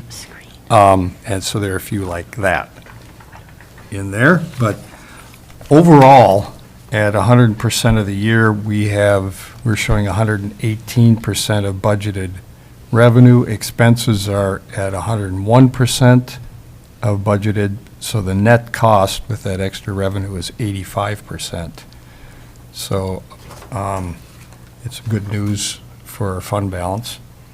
This is modified accrual, so it has most of the adjustments, but of course, when the audit occurs, there are more adjustments, but this is the obvious ones. I'll go through a few of the items, the larger items, but please stop if you have any questions or if you want to go back and visit some of them. The General Finance Department, 041, the revenues, again, third year running, is the high interest rates, historically high interest rates. They're still around 4%. So we're way over budget on our interest revenue. You also see a high expense there, and that's because we're running that Taconite Harbor grant through this department, and so we've made some payments to Stan Tech, and we'll get that money back as we apply for reimbursement. In the Elections Department, you see a high revenue account. This is typical because we had an election in 2024, but we don't collect the revenues until later in 2025 from the town, the city, the hospital, and the school, et cetera. Courthouse operations. Actually, I'll mention both courthouse operations and YMCA operations because this is our building maintenance and supplies, primarily in those two departments, because they take care of all our buildings in 110, except for YMCA, we separate that out. But they're all being hit. This is the example of how inflation is hitting us, and probably everybody around the country. Because Brooks says we're not using more, but the costs are higher for utilities, much higher than what we budgeted, and for supplies, and for a lot of the professional service costs in both of those departments. And radio communications, you see overages in revenue and expenses, and that's the Armor grant that's running through that department. So there's revenues coming in from the return from some of the fire departments that are paying the match portion, and then the expenses are paying for the Armor, and we'll be getting the rest of that back in grant reimbursements. So the otherwise, that budget is fairly normal, other than that grant. And those are the large items that I'll mention. I'll just, I've made notes on several of them that are, or many of them, that are significantly over or under, which I pretty much define as 5%. And, but if you have questions on any of those, please ask. And otherwise, I'd ask for approval of the review. Commissioner White? I just have one little question about the recorder's revenue is exceeding the budget by 97%.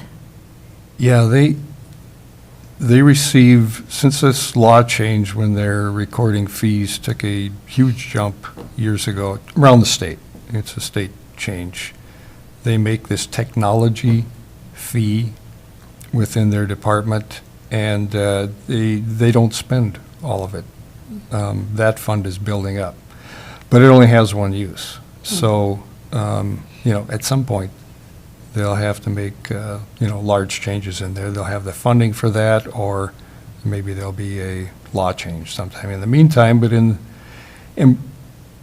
let's look at other programs just as an example. AIS, we were funded by that state grant way over what we spent, but now we're getting to the point where we're spending it as our program has expanded. E91 was the same way. Because it was a statewide program, everybody got the same formula, whether they needed it or not. We built up money for years and years and years, but now the costs of the technology that we use for E911, we're spending a lot of it now. So this could be the same. We'll see. Yes, go ahead. Madam Chair, Brady, I'm trying to remember what those funds were set aside for this year, but I thought it was either Beacon or e-recording that we were going to be leveraging some of those technology funds. Yeah, there's two funds, so I don't recall which one was going to do this, so we may spend some of it. There's two breakouts of that recording fee. One of them is right in the department, 100 recorder. The other is an entirely separate department because it has no levy, there's no operations in that. It's just the buildup of another. They're two different kinds of technology fees that they get. Both of them we get more than we have used. Now we're using the 101, this separate one. We've used that down for pictometry and other things. So that one we're making full use of, the one within the department, and I can come back to you on I don't recall if we're using Beacon out of that one, but I'll make a note of that. Commissioner Gamble? Thank you, Madam Chair. What is the limitation on the monies that the recorder has that we're building up a fund, but we can only use it for one thing? Yeah, it is for the recorder function. Yeah. And it's for equipment, software. Both of them are technology related. Right. And it's the recording function. So in the 101 fund, Yeah. which is a little broader, we've made use of that because pictometry Right. helps the recorder, and it helps the assessor, and all these things in the, let's say, the land records area helps the recording process. Right, right. So that's why we've expanded that. The one that is specific to the recorder's office, that's the one that we're not spending because it's not broad enough to use for pictometry and some of these other things. That's something that I think should be looked at and talking to other counties to see if they're in similar situations. I mean, if Yeah. it's a disparity between large counties, small counties, and we're benefiting from the additional revenue, but when we can't use it, doesn't make much sense. So it might be that that's something that could be addressed at the legislature to create options that are interrelated Yeah. relative to the funding source. You're right. They Yeah. wouldn't, I don't think they would make an adjustment for us, but Right. if there's a number of counties that Yeah. are, That they're Just just building finding up the money's funds. there, but where our hands are tied. Yeah, And we don't please. want to spend money just to Right. spend it because it's there. That's not really the way it should go about it. Yeah. The other thing I would note is that fellow commissioners that looking at this and seeing in this report the proportion of that, the budget that is levy dependent. And I think when we're talking about our prioritizing, when we look at what we're entrusted with overall as governance, that you look at how much it costs. And if we're saying, well, it is a huge service and a priority, and we've got some matrix that evaluates that, then it's warranted. But a place to start is saying, how much is this is levy dependent? And if you were to ask taxpayers how they want their money spent, where would we see the priority? Another thing that was part of the notes from that EMC December was who in your community needs to be seen or heard and understood. And I think that's a huge thing when we're evaluating allocation of dollars.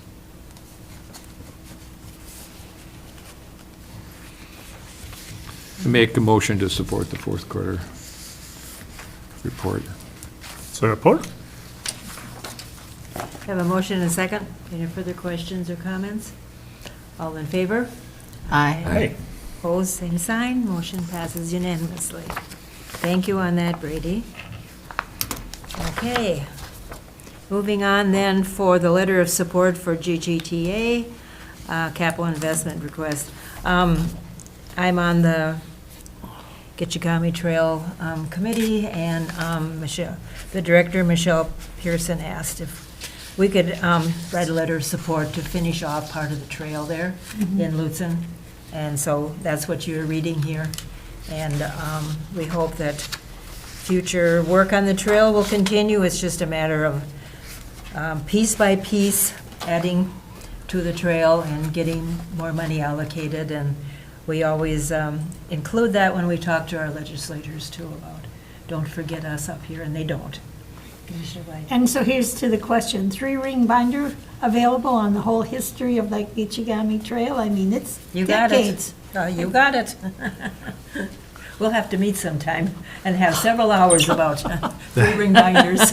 No, it's just a historical, it's somewhere, I hear much about it, and Yeah, I'm, I know. it's being tenacious. Goes back to Oberstar. Oh, yeah. Probably you're anxious, waiting for it to come up your way. You got a good Down by the shoulder. highway. Any question? Okay, Commissioner Gamble? Yeah, thank you, Madam Chair. This was something that was discussed at the Northeast Transportation recent meeting that we had, that funding was there and indicated the stretches that were going to be completed. And so I certainly would support the resolution of support on behalf of, Is that a motion? yeah, Support. cobbled together with it, yeah. Okay, I hear a motion and a second on the Gitchigami Trail request. All in favor? Aye. Aye. Opposed, same sign. Motion passes unanimously there. Okay. So now we'll move on to a request for emergency grant for the airport was just included a little while ago. Yes, yes. Continue with that. Thank you, Madam Chair. Yes, so we just added this yesterday because this is an emergency request. We have had a situation at the airport where the truck that was being used by the Grand Marais Cook County Airport for plowing and diesel fueling had the engine seize up. So we had an emergency situation, and so Engineer Haas, Commissioner Sullivan, myself, Rodney from the airport, and I believe that was it. That was it. Met to discuss the situation, and our temporary solution is the Highway Department has been assisting with providing a truck. Meanwhile, we have also been working on requesting emergency assistance from the state for the purchase of a new truck. And so there is an emergency equipment grant that provides for a 70-30 cost split, so the county would be responsible for 30% of the total cost. We have an estimate of approximately $60,000 for the truck. The state has contacted the airport to notify them that that we would be approved for the grant upon receipt of the quote and board approval. So I know Commissioner Sullivan and Brady have a lot more information than I do about this, but that's kind of the high-level overview of where we're at. But I would, per your permission, I would turn it over to them. Commissioner Sullivan? I believe Commissioner White had Is something. this just the truck or the truck and a new plow while you're at it? I'll address that. All right, so a couple of Friday nights ago, we got an urgent message from our airport manager indicating that he wanted to make sure that Engineer Haas and others at the Highway Department would note that he had his personal vehicle and was filling up 5-gallon gasoline cans in the back of his truck and running back and forth from the airport down to where you get your diesel to be able to run a plow truck and all the equipment to remove snow on the runway. It was insane.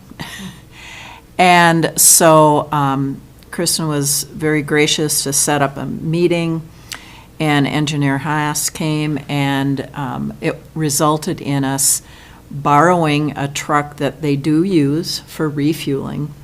And so we have it on a temporary basis. But it has allowed us to plow the airport and to keep everything operating smoothly. In the meantime, Brady and our airport manager both wrote emergency letters because there was a meeting in about 48 hours after this happened, which would be the time what they were granting emergency funds, and we would have to wait another month. So anyway, Brady wrote a great letter, Rodney wrote a great letter, and we found out yesterday we got approved for the emergency grant, but only with the approval of this board. Brady, maybe you want to talk a little bit about the letter you wrote and your conversations. Well, the letter just described the situation, which made it clear, the driving back and forth. And trying to get another vehicle, a temporary vehicle, and an older vehicle that would, the one from the highway would not be able to stand up for any period of time. Looking at the condition of it, it's not designed for that. And also, looking at the vehicle that needed to be fixed, it's a long-term fix. There were 2 places, one couldn't even get it in for, probably a month for this kind of work. And Rodney could potentially fix it himself if he had time. But it's an older vehicle now. For this type of work, this is hard labor. Plowing the airport and carrying the gas, et cetera, short-term trips, et cetera. It's time for them to have, and if he could fix the other one over his long-term schedule, he could do it up there a lot cheaper with his other help there, he thinks. And then that could sit there as a backup, because this is going to happen again, in winters like this, so. And just to give you an idea, the truck that is being purchased, $60,000, sounds like not a whole lot for a brand-new truck. But again, it's being purchased through MnDOT Aeronautics and the FAA in coordination with them. And it will have a hitch on it and the adapter so that we can take the plow off the old truck and put it on the new truck. And then, over time, the engine will get replaced in the old truck, and there will be a backup, because there's no backup equipment at all at the airport. I want you to think about the snowfall we had last week, and think about running back and forth with little gas cans. It's crazy. So it's wonderful that we got the grant, and that's why we're here today, to ask for your approval. Commissioner White? I would say they should have gotten more gas cans. But 2, what's the vehicle? What year and make? It's a brand-new No, Ford. the one that's being replaced, the one that went down. Oh, I can't remember off the top of my head. I apologize. 1907. No. It's about 20-some years old. And the other great piece is that Engineer Haas is going to help us get on an equipment schedule for replacement. And so he is going to come and work with a subcommittee of the Airport Advisory Group. And we will do that in late March. Commissioner Gamble? Yeah, thank you, Madam Chair. So the grant is based upon a 70/30, so the 18,000 that we contribute, is that coming out of something that we have in funds, or is that something that is also an emergency? Yeah, I'm not sure. There's 90,000 capital in the airport fund for this year. So depending on the other project, it may stay within budget, it may not, but I have to see how that grant. Usually and when yeah. there's an emergency, you're trying to deal with the things that are the immediate, and so Yeah. the long range doesn't get looked at. But Yeah. just from the standpoint of how it affects, budget, and the conversation usually is, well, we have money in here, we are hoping to be this, but we'll delay that and we'll take that, so There- it doesn't. There's some repair money in the budget, Yeah. and so some of that will come out of the repair budget. Okay.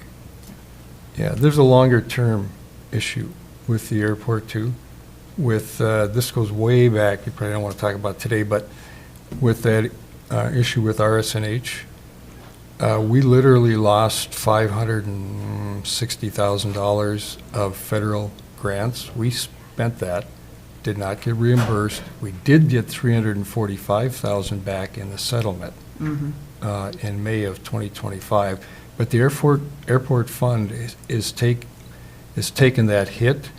We haven't, the board hasn't looked at that because we've been waiting for what's the resolution. We're not going to take any action until we get maybe we'll get a full resolution. Well, we got a partial. But that fund, we should consider making that fund whole. It has been negative in our audit for years since that incident. And we don't levy to make that up because we were waiting for the resolution. Well, now we've got the resolution. We need to talk about that during budget time this year, I think. And I would imagine that we're exploring any revenue opportunities that we might have. I mean, Yeah. again, Robbie in his work is looking for outside dollars whenever he can try to, accomplish things. And if we're doing that in combination, but dealing with the realities, you're dealing with the realities, so. Thank you. Any further questions or comments? I'd like to make a motion to approve the airport's request for the emergency equipment grant for the purchase of the new truck. I'll support. Any further questions or comments? All in favor? Aye. Opposed, same sign. Motion passes unanimously. Thank you on bringing that up to us because it's definitely an emergency. And the 70/30 is Yeah. very helpful. Yeah. Yeah, thank you. Okay, thank you, Ann. Okay, administrator updates? Thank you, Madam Chair. I just have one update today, and that's that we have a leadership training scheduled for Friday. And the morning is going to be for our managers, supervisors, and directors. And so we have a group of about 30 that will be in this room, led by John Lockhorst, who is a leadership and coaching trainer. And so we're really excited about that. And then, as you all know, in the afternoon, we'll be spending time with all of you, with him as well, and learning about your leadership profiles and how we can work together effectively as a team. So really excited about that event. Okay. Thank you. Madam Then Chair, we'll- I just wanted to share I'm a networker, in case anyone was wondering. No surprise. Moving on then to commissioner reports and meeting updates. I'll begin with my report. A couple weeks ago, Commissioner Mills and myself met with the administrator for the 6-month probationary period. In mid-January, we had evaluations that were sent out by HR to employees, and there were 8 performance areas, and within those areas, there were multiple criteria for rating each of these areas, such as exceeds expectations, meets expectations, evaluator has no basis for the judgment, and then plus there was a comment field they could add on to those. So from the professional knowledge to leadership of high personal standards and integrity, respondents gave a value of exceeds expectations. There are clear strengths of exceeding expectations with Administrator Treble in the area of communication, planning, and innovation, a self-awareness and willingness to seek consultation where needed, which suggests competence and humility, a great combination for long-term effectiveness. With Interim Rogers helping open the door to a far-reaching community, Administrator Treble began her journey in Cook County, reaching out to all the departments, we as commissioners, and from Grand Portage to all parts of the county. As her journey begins, she seeks out partners to collaborate with the government agencies, local, state, and nationwide. Administrator Treble operates on facts and data, which helps in planning and innovations. She's concisive in considering all areas, but allows space for conversation and a change in the path given new information. To accomplish all this above, she has put in many long hours, and we do encourage her to take some time here and there to take a breath. And we submit that as our 6-month probation. Thank you very much for you. Okay. Where's the cake? We ate it all. We should have had a half a cake. We'll get the Last whole Trails one. meeting, you had a piece of cake. We didn't have any cake. We'll have a whole cake keep it in handy, a year. Yeah. I'll just continue on a little bit. I was able to help out Commissioner White and attended a virtual AEOA. You know, and it's really interesting to go to other boards and commissions and committees. I was really amazed at all the money in and out and all the grants and all the areas. I have a little idea because I also serve on the Home Consortium Board.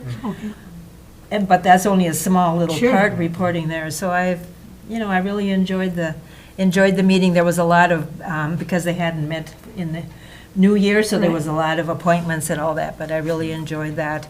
And then we did have our Arrowhead committee meet, and we're looking forward to going down to St. Paul and being part of the legislative aspect of it. And I also had ARDC, all these acronyms, a very good meeting. We're dealing with the replacement of our financial director and also of our ARDC director. So we're going through two different areas. Yeah. So there's been a lot of phone conversations and Zoom meetings on top of everything else. So, but we're getting it sorted out. Okay, anyone else want to give a review? Yeah. I wanted to share that I had former Commissioner Frank Jewell reach out to me asking for my individual support on signing a letter addressing the federal legislation regarding the mining ban lifting. And I wanted to bring it to the full board to talk about and just, I don't like using my position individually. I think it's a lot better to work as a board and make decisions as a board. But I wanted to talk with the board about how we should approach this, if we want to approach this, and just kind of work through that. I think he also reached out to Commissioner Sullivan, and there was a resolution, and I wasn't comfortable bringing that to the board at this point. I thought it's better to talk through things first, and then, based on that discussion, bring the resolution forward if we found it appropriate. So, that's about, well, there's more, but on that topic, that's about all I got, and so. Administrator Trevor? Thank you, Madam Chair, and thank you, Commissioner Mills. I'll just add to that, I reached out to our lobbyist just to ask about the status of this legislation. And just so the community is aware, the resolution has been transmitted to the Senate. There's no floor vote has been formally scheduled, but timing does remain fluid and could move very quickly. So I think the timing of this discussion is good. And so part of my question is like, what is our role here, right? Like, should we be commenting on this? Should we be acting as a board?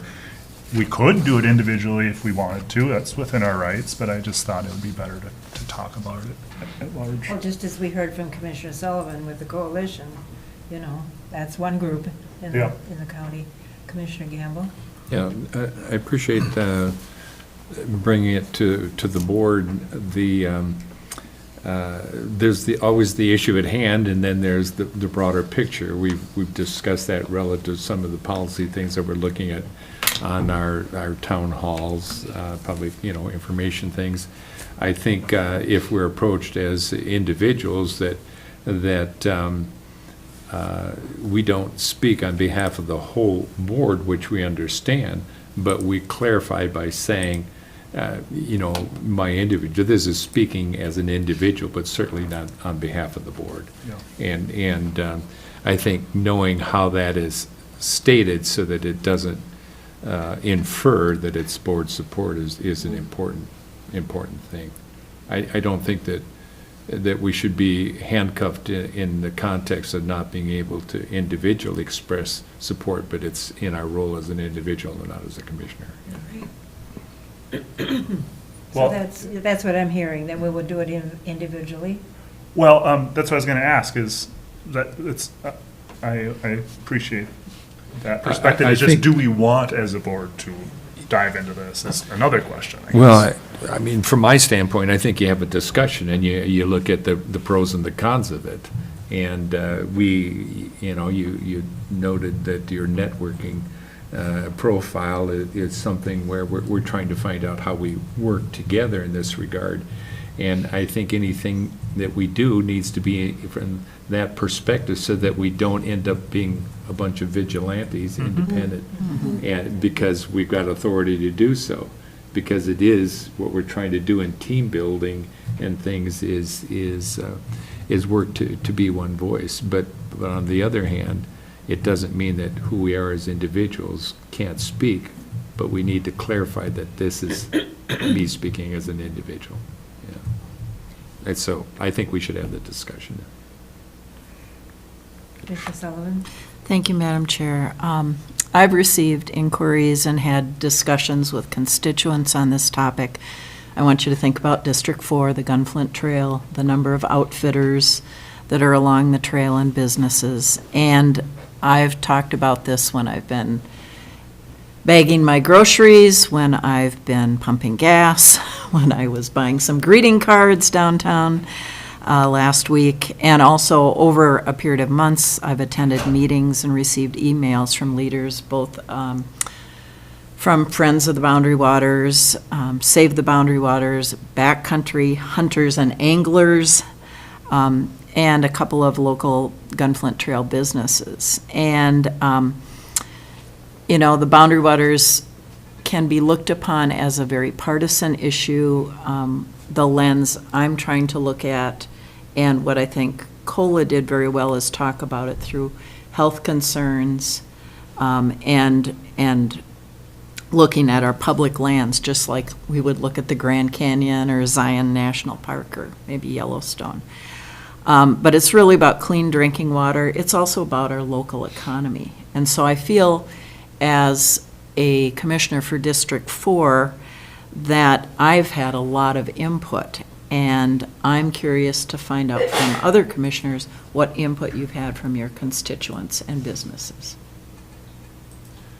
I haven't had any specific input about this, but I know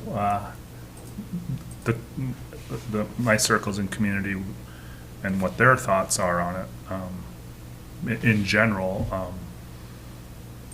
So I don't, I can't speak to right here, right now, but I think generally District 3 and our community, I think our county generally really values our environment and has really strong concerns about this type of project or these types of projects and the potential impacts that nobody wants, but it could happen.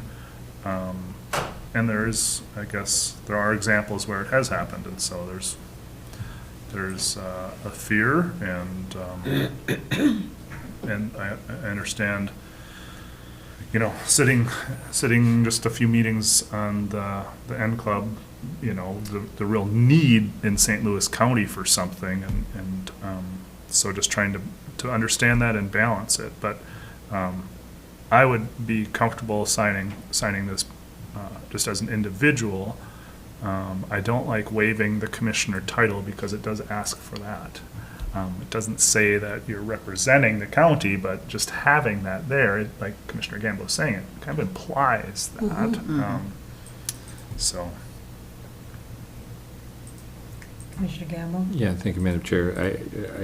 N Club, it is an issue. It was in my first term. I mean, and this is why I appreciate that, because the diversity of opinion and the wanting to look at it, I think in your evaluation, data-driven information is important. So, in an earlier comment today that we're not elected to pursue things that are our biases and our opinions. We're elected to evaluate that data and look at things in a context and listen to the voices. I haven't had anybody approach me on the issue. I get an awful lot of information on the issue, and we, in recent years, used to discuss it considerably. Yeah, I mean, it's, like I say, it's dealing with the immediate, but stepping back and looking at it in the broader context to know how we proceed. And N Club is Northern Counties Land Use Board. Yeah. And it's a number of counties. It's not just Cook County. So Yeah. having been on that board for a year, their perspectives are a lot different than Cook County's. I mean, and so it's good to hear both sides. Yeah. But then I have a question. Has anyone approached, I'm sure they must have, Grand Portage Sovereign Nation for their input on this? Because I'm sure if they haven't already, they have been fighting this fight in opposition, so. So. Well, as a former outfitter, it really pains me to think that we're going to be fighting another situation that will make our waters less safe, and for the community, and for jobs, and for all of that. So I know that the outfitters that I have in the West End certainly support not having any more mining, but they haven't directly indicated that, but Right. yeah. Commissioner Sullivan? Just to provide a little history, number of years back, former Commissioner Frank Moe brought this forward to this board. And a motion was made to oppose copper-nickel sulfide mining near the boundary waters, and there was not a second to that motion. It died. And I remember at the time, I took notes on discussion and then talked to community members about that. And one aspect of that decision was that county commissioners are nonpartisan. And some people do look at this issue as a partisan issue. Again, I try to frame it through clean water and through economic opportunities in our community. But there is some institutional risk that was discussed because counties typically don't make decisions on things that are not under their purview. And so that was one of the notes from a number of years ago. And then we also need to think about the counties that we work with in a variety of organizations where we are unified, whether it's St. Louis Lake and Cook, or whether it's through N Club, and the kinds of grants that we apply for that could be impacted by taking a position on this. It can jeopardize some of our relationships, so that needs to be something that we think about. And so I think it's, what I'm hearing from this group is there is concern about this issue, but maybe as individuals, we would want to speak regarding our views, but I'm not hearing a consensus from the board for a resolution. Is that accurate? Would be from my perspective.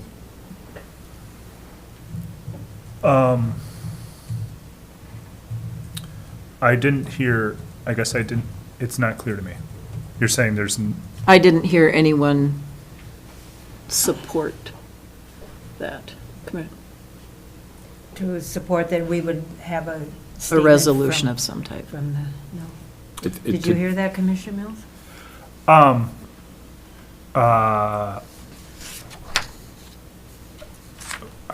confused.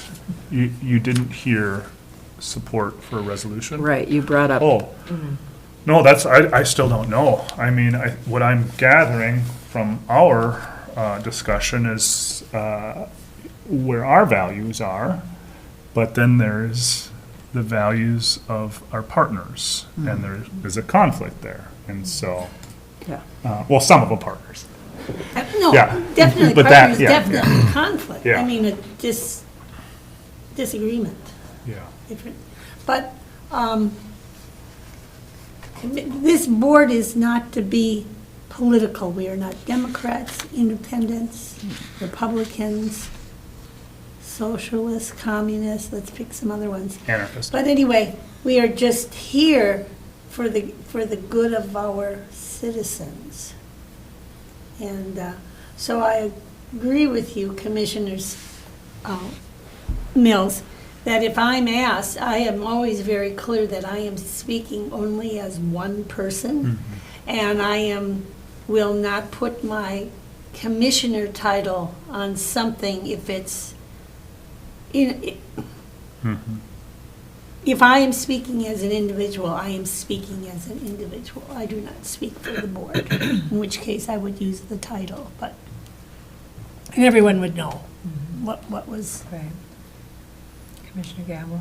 Thank you, Madam Chair. I appreciate the conversation. I think it's sort of nitty-gritty conversations that strengthen us as a board.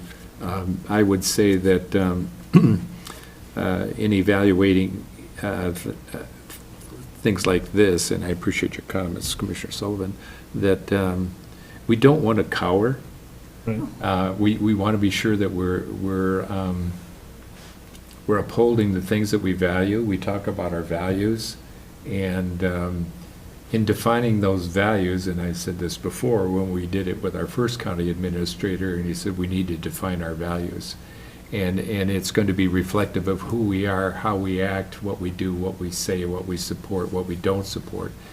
And my response was, you understand, once we clearly identify our values, that the community has a right to hold us accountable to that. So it is good to have a broad perspective that understands, do we live our values? And it doesn't mean that we're going to cower because we're afraid of being accountable. It just means that we need to be able to clearly identify why we make our decisions. And it's based upon multiple factors. Cultivating relationship is important. Sometimes you're in a position to be the lead and to do something, but you choose not to because you realize it's an opportunity to nurture a relationship. So I think perspective is very important. Okay. Yeah, I guess, and how I'm trying to better understand this too is kind of about roles and where is our place and what we have purview over or not, like there were at a Second Amendment, there was a lot of Second Amendment discussion not too long ago. It's not really in county purview, right? So should we be commenting on that? Should we make resolutions for that? You could, have a similar argument if someone said, hey, there's going to be a change in women's reproductive health. Like, is that a place for the county board to be? It gets very big very fast, and so it doesn't seem like this should be a county board I would agree. item. And I would say it'd be a good topic for an A&C workshop. Yeah.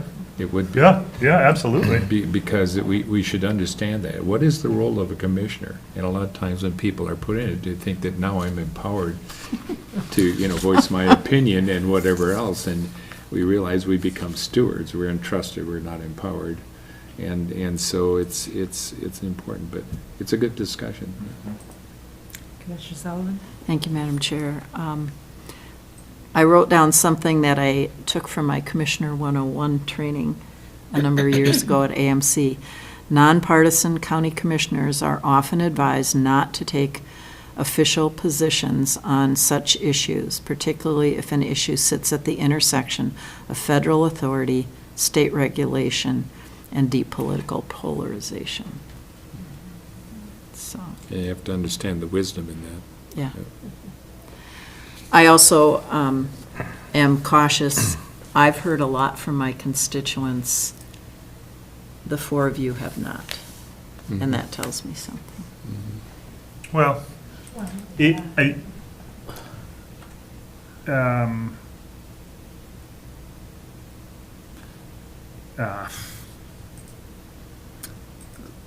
a lot of my constituents, I would say, maybe we understand each other a large extent, and so they maybe don't feel the need to express that, but I don't think it's the case that they understand our roles. I think it's more the case, just putting food on the table, or, just more of the basics, needing that. So I think they would be supportive of protecting our resources, but what I'm trying to say is just because I haven't heard, it doesn't mean the value isn't there. But I don't think I'm limiting my exposure. Commissioner White? Well, and I would say what I have heard is like this sense of doom. I mean, the Boundary Waters is sitting there, and look at the powers that be that are stripping all environmental protections that there are. I mean, this was a year ago, 2 years ago. It's only a matter of time. It's only a matter of time when all of those resources, minerals, everything in the Boundary Waters, somebody's going to get in. It's like, which is pretty depressing, but. Why protect it at all, right? I mean, there was a reason to protect it, and now, yeah. But it doesn't matter, because you could make money on it now. But now we're going to be getting into political. But anyway, so I have heard, but there's no one that has reached out because their livelihoods are connected directly. I have heard from Grand Portage, not directly, but on this issue because of values for their culture. The wild rice is a huge one. Clean water is, clean water is paramount. So in that respect, but nobody's livelihoods are directly impacted. So. Well, I appreciate the conversation, and thank you, Commissioner Mills, for bringing it up. And Yeah, I really appreciate the conversation too. I guess what Commissioner Storley was hearing was signing on individually might be the way to go, and Was it surprising to hear from former Commissioner Frank Jewell? It's not the first time he's reached out as a former commissioner, so. He's Yeah. keeping his fingers. I wasn't I hear from expecting him it per se, occasionally. but he really enjoys this area too, Yes, so, right. I haven't seen him, I guess, since No. he's been, but I've heard from him a couple times. Okay, so we'll just, each one of us will do what we think is appropriate. Without a title. Without a title. Well, and I guess that's worth bringing up too. Thank you for saying that. Looking at the letter, it's elected officials sign on is what it says. And this letter is addressed to Majority Leader Thune and Minority Leader Schumer. And as you go to the bottom, it says elected official title and full name, district, state. I'm authorized to sign for myself or for my member, and if it's for your member, then it's, if you're staff, then who you're signing for. So that's part of why it feels. direct. Yeah, it Yeah. feels less than appropriate. If it were a petition for individuals to sign on, Yeah. would be different, because they're looking for the credibility that comes with an elected official, that you're trying to, make the association, and that these are authoritative voices. We're more important. Yeah. Who is the letter from? Well, request from? it is, well, I don't know if there's what the actual group is, but the first sentence or paragraph is, on behalf of the undersigned elected officials and constituents, we respectfully urge you to vote no on House Joint Resolution 140. And that letter is a common letter among Friends of the Boundary Waters, Save the Boundary Waters, backcountry anglers and hunters, all of those groups.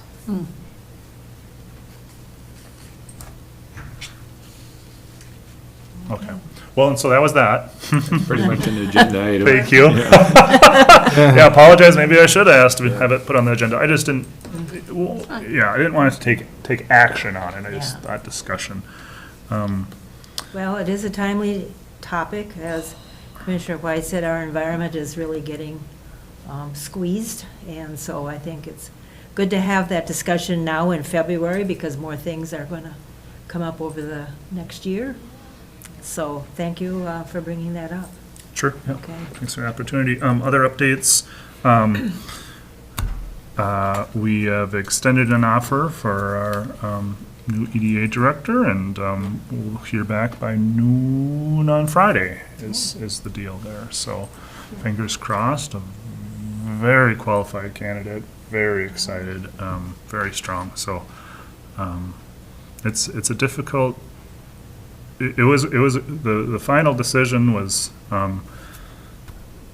it's just really interesting, and it was a much different process this time, so happy about that. And then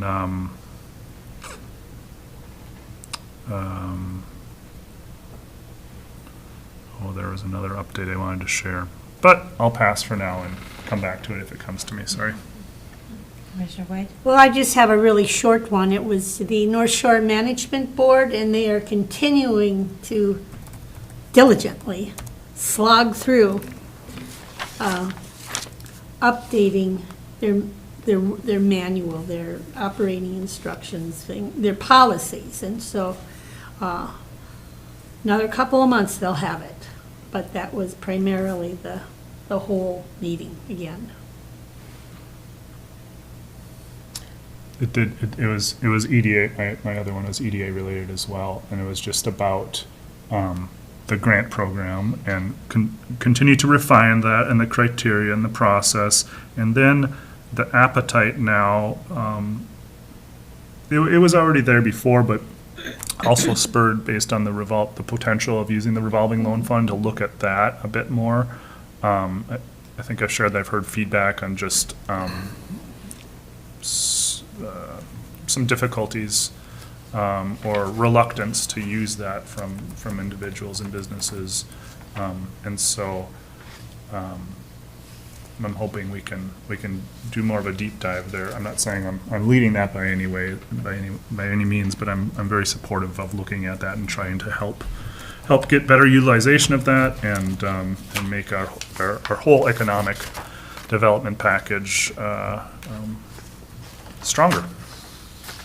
That was the only other update. Okay. And then we got some snow.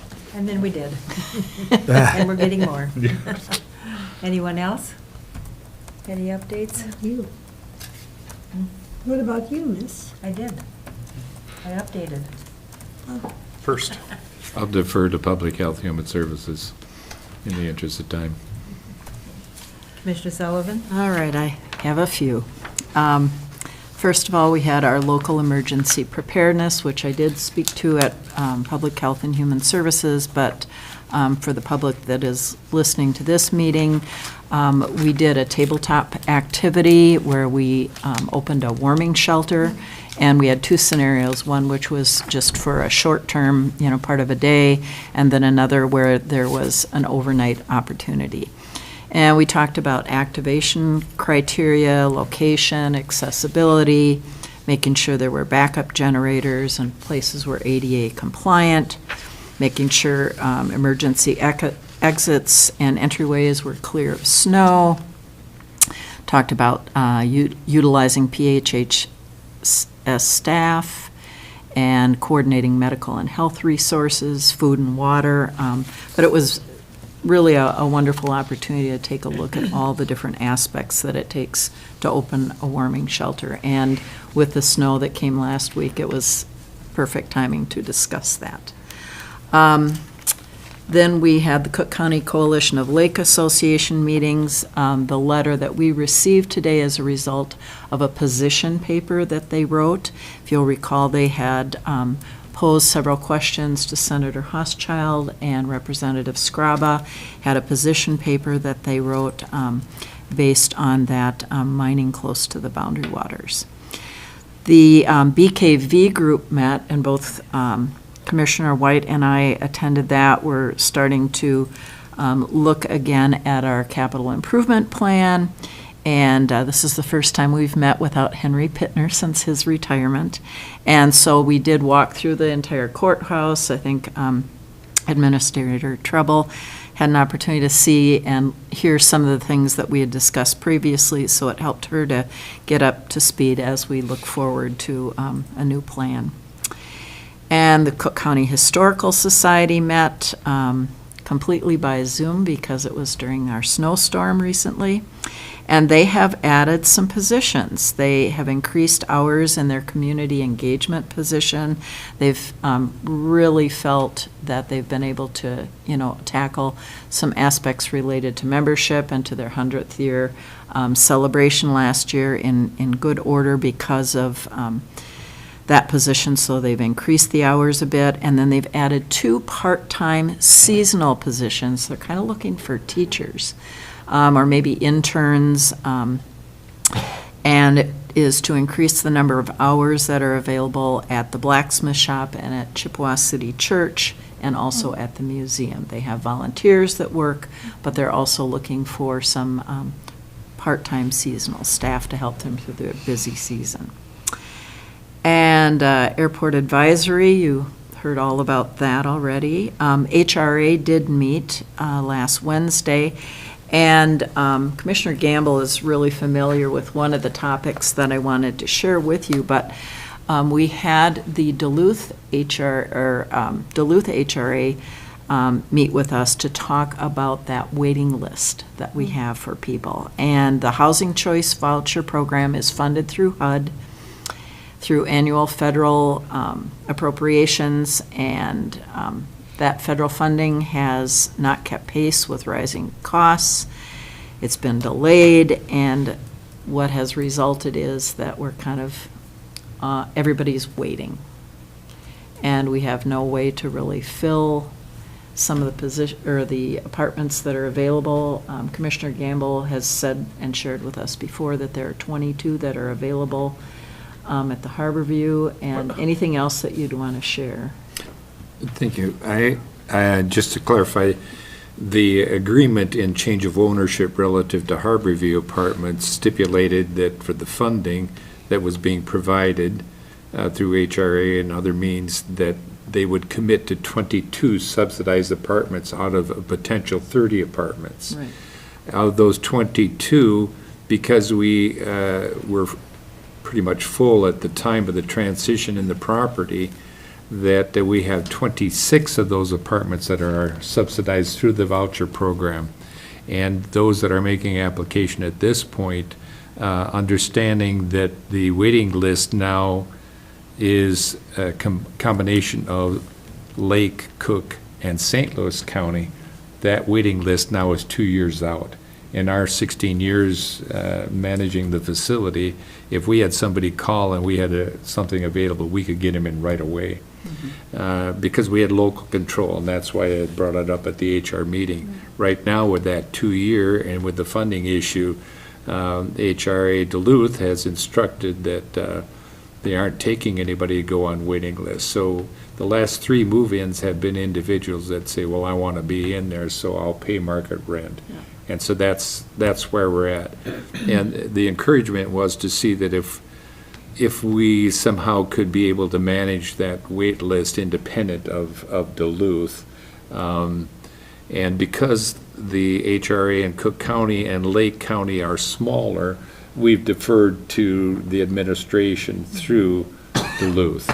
But that comes with some challenges, so.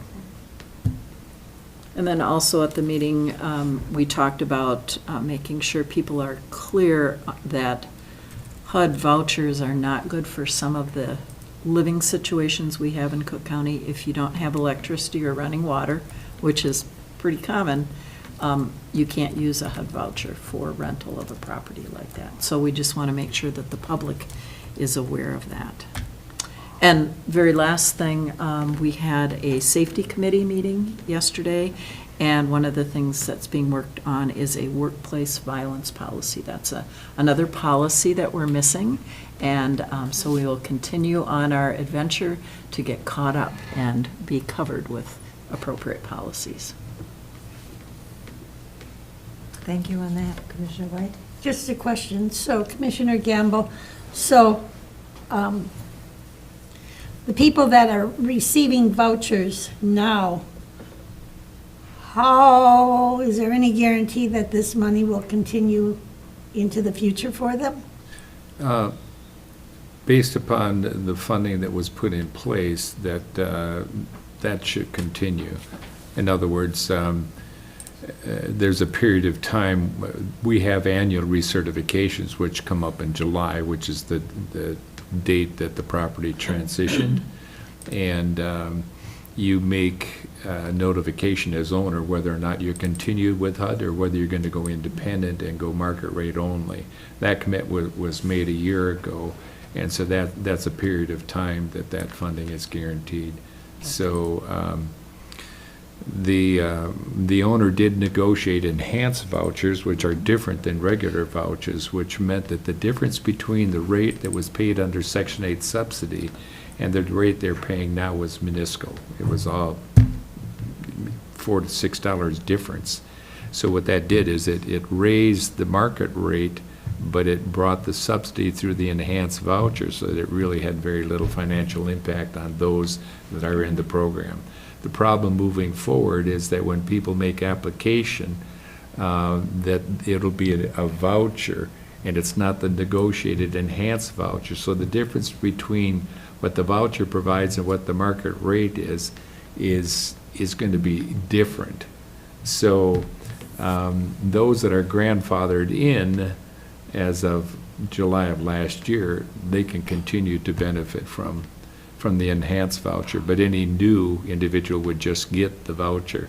I know that's all convoluted, but welcome to HUD. So anyway, but that's the situation is right now, that people are assured that this will continue for a period of years, and I think I had looked at that and addressed that with the tenants to let them know that period of time. So how many vacancies are there? There's only one vacancy. Okay. There's only one vacancy. Our last 3 have been individuals because of the wait list that have moved in under market rent. Yeah. And that one vacancy, we've had 3 individuals that have looked at that. And if you see paint or anything else, it's because I'm trying to get that ready for somebody to move in. And if somebody doesn't want to move in March 1st, that's fine with me, because I got other things I need to do. So anyway, thank you. Any other reports? Okay. So we have in our upcoming meetings, next week, March 4th and 5th, we'll be down at the AMC Legislative Conference, where we'll be able to meet with our fellow constituents and go up to the Hill and meet with a senator and representative. And then our next regular board meeting will be here Tuesday, March 10th. We have our correspondence memos, HR board report on staffing changes. We have the sales tax comparison through December of 2025, and we also have the meeting notes from the Cook County Historical Society. And they're, yes? You can finish that statement, but then I would, That's the end of my report. okay. And I would just say, relative to the AMC, the Legislative Conference, at our Committee of the Whole meeting, we had presented to us a packet that we as commissioners can present to representatives. And in thinking about that, the messaging, it's often said that there's an awful lot of noise out there, and how do you differentiate when you're just one voice amongst that crowd of individuals that'll be going to legislators. And so I thought in a presentation pack, if we could single out our voice uniquely, and maybe we would get more attention. And so what I had talked to Kristen about is that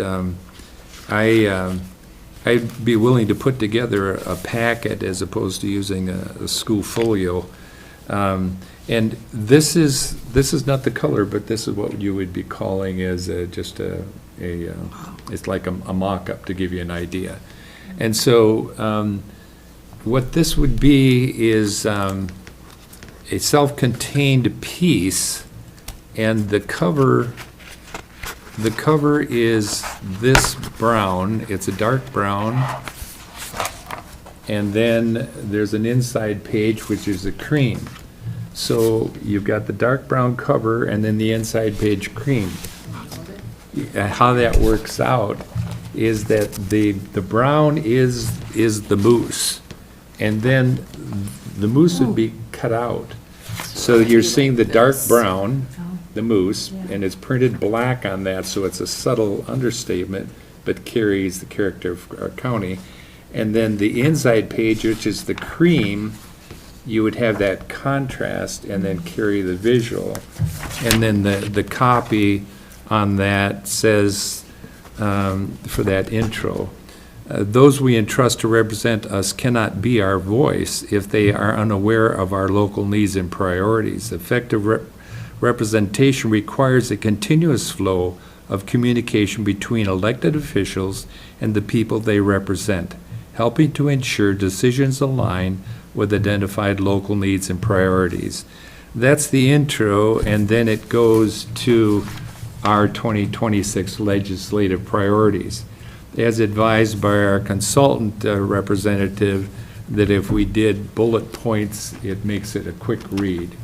Part of the discussion at this point is that we have a bullet point, and then we have legislative priorities that are fleshed out a little bit more. And then we have individual pages that address some of these, which we saw, like the one that had to do with the Gunflint Trail from the Highway Department. And then we had some other from Land Services, and in formatting it, I would say you have your intro, you've got your priorities, and you can have an appendix with a page that if they want to deep dive a little bit more into the topic, they would go to the appendix, which is key to this. So I can do the quick read, but I could also have additional information, and then our administrator's contact information is here if they want to get any additional information.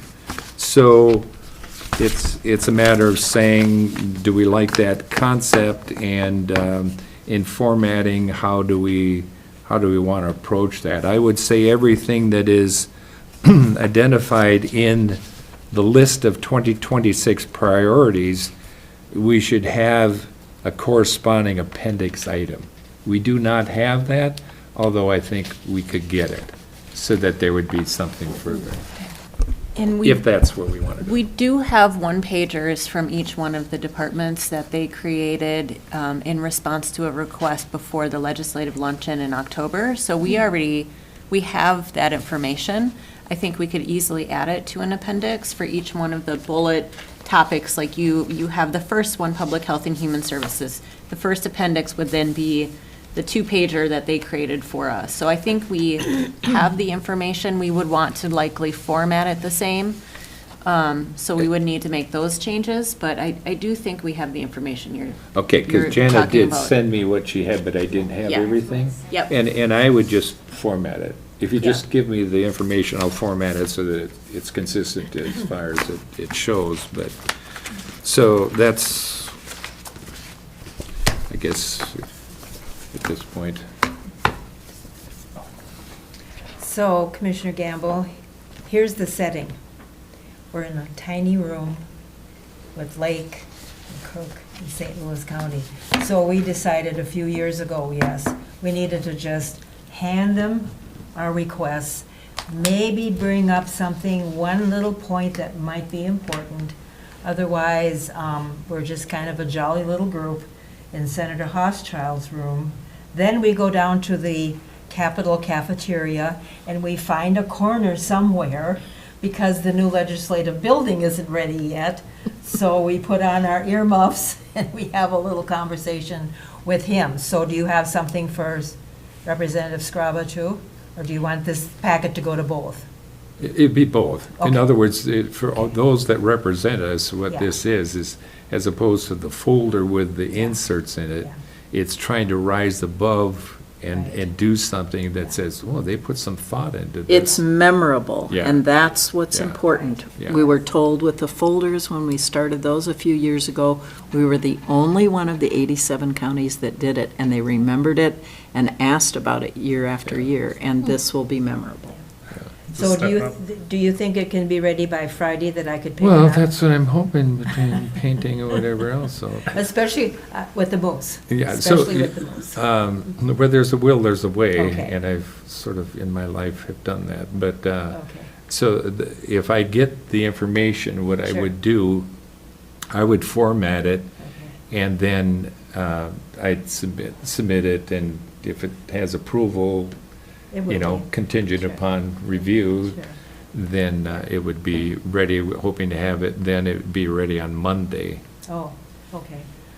I would just add that our lobbyists had requested that we have two handouts, the Gunflint Trail handout that we already have and a one-pager. So in addition to that, I would still like to have a stack of those Yeah. that we can have prepared to hand out if needed while we're over at the Capitol and throughout session. I love this idea. I think it is memorable, like you mentioned. I think the picture is amazing. But also, just in response to their request, I also think we should have those one-pagers as well. Okay, so I understand as far as direction goes, that if we have the one-pagers, in my trying to make a document that is self-contained, that the appendixes are the one-pages that tie into.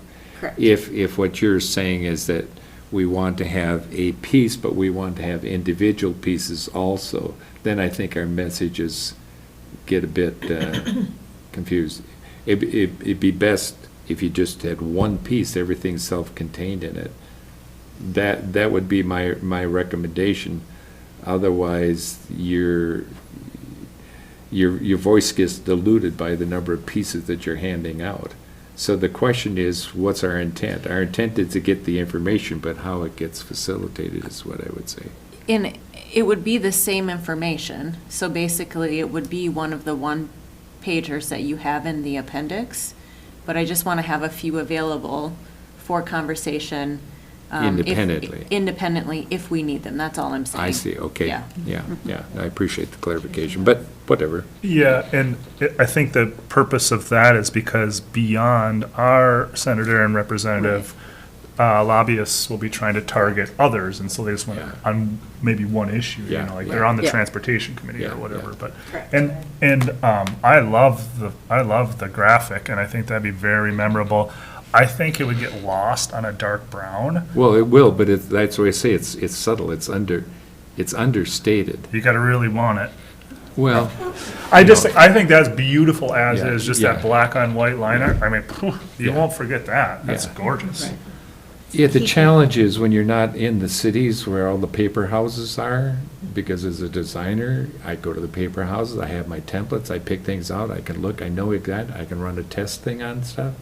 So I order remotely, and the biggest challenge is just calling, which I put a call in yesterday, so that I can expedite, the paper thing. But, yeah, it's But it's a discussion that I understand your point is, you want the contrast so it's there, otherwise it's completely lost. But the understated is more sophisticated than, whatever. But don't you think your creation will be a keeper? It'll be put in a drawer and it'll say, well, look at this. I mean, Oh, yeah. this is like, yeah, because they can refer to it. What happens is it's like, what you're hoping for is that the word of mouth brings mileage to your presentation. Because you like to say, boy, did you see what, and then people say, oh, and they want to look at it. So your messaging gets duplicated because of the carrier. Yeah. Dana? Commissioner Gamble, I just wanted to say, yeah, what you've come up with is really beautiful and thoughtful. And I think if you're able to get it produced, that it could be something that we continue to use and update, into the future. Like It's a again, because you've got, the idea of a cover page or an appendix, and then supporting documentation, and then every time a legislative session comes up where we need these, you just, plug in the new information and stuff, maybe update it. But I think it is a really thoughtful approach. No, thank Yeah. you. And it falls in the category of branding, and it's how do you want to be reflected, and you contribute to your brand on everything. It's what you say, what you do, how you appear, whatever, so. Yeah. So, And it yeah, matches I'm- my moose dress. Yes, So- yeah, that's true, Yeah. yeah. We'll I'll all buy just- moose dresses. Yeah. I'll just add one more thing, is that I'm willing to work with you to put this together. I appreciate your initiative, and again, think about, is this something that we can just, moving forward, continue to use and update if and when needed, as a Yeah. good tool, Yeah. so. My understanding, we wanted 20 copies of this. Yeah. Yeah. Yeah, well, and that's it. The moose, this will be hand cut. Normally, when you're doing a quantity, you have a die cut, and it's run in a press, if you do it. But in my career, and ask my adult kids now, how many things they've glued, stapled, cut, and pasted over the years. But anyway, so as long as I can get the information that you're referencing, I'll take a look at it and put it together. So. And Thank you. I won't be there. I think it's, again, gorgeous. In my opinion is, and, throw it away if you want, is just, I would just leave it, that image right there without the hand cut. Just that image, I think, is striking enough. And the words are in that first page are powerful, but they're almost getting preachy. And so I think the graphic is really the eye catcher, just bam, Yeah. and then leave it there, and then do whatever other formatting or whatever. Just because that's what we're trying to do, is just catch them, right? And those bullets are really good. And I agree with the words. It's, of course, it's accurate, but it just tone and what we're trying to do, is just communicate our priorities. I think it's an underscored, it's just reminding. A lot of times people remind us, what our position is, If you're just saying those we entrust to represent us cannot be our voice if they don't know what our priorities. That's why we're putting this out there. You can say effective representation if you take that second paragraph out, just leave the first one. But it requires continual flow of information. That's what we're saying.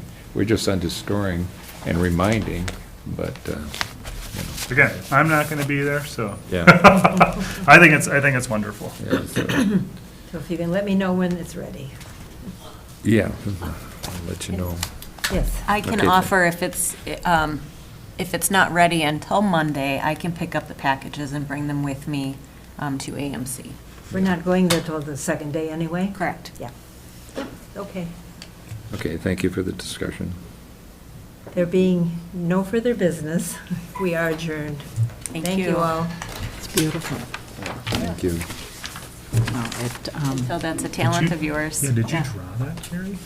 Pardon? Did you draw that? No, Oh. I didn't. I would like to see that.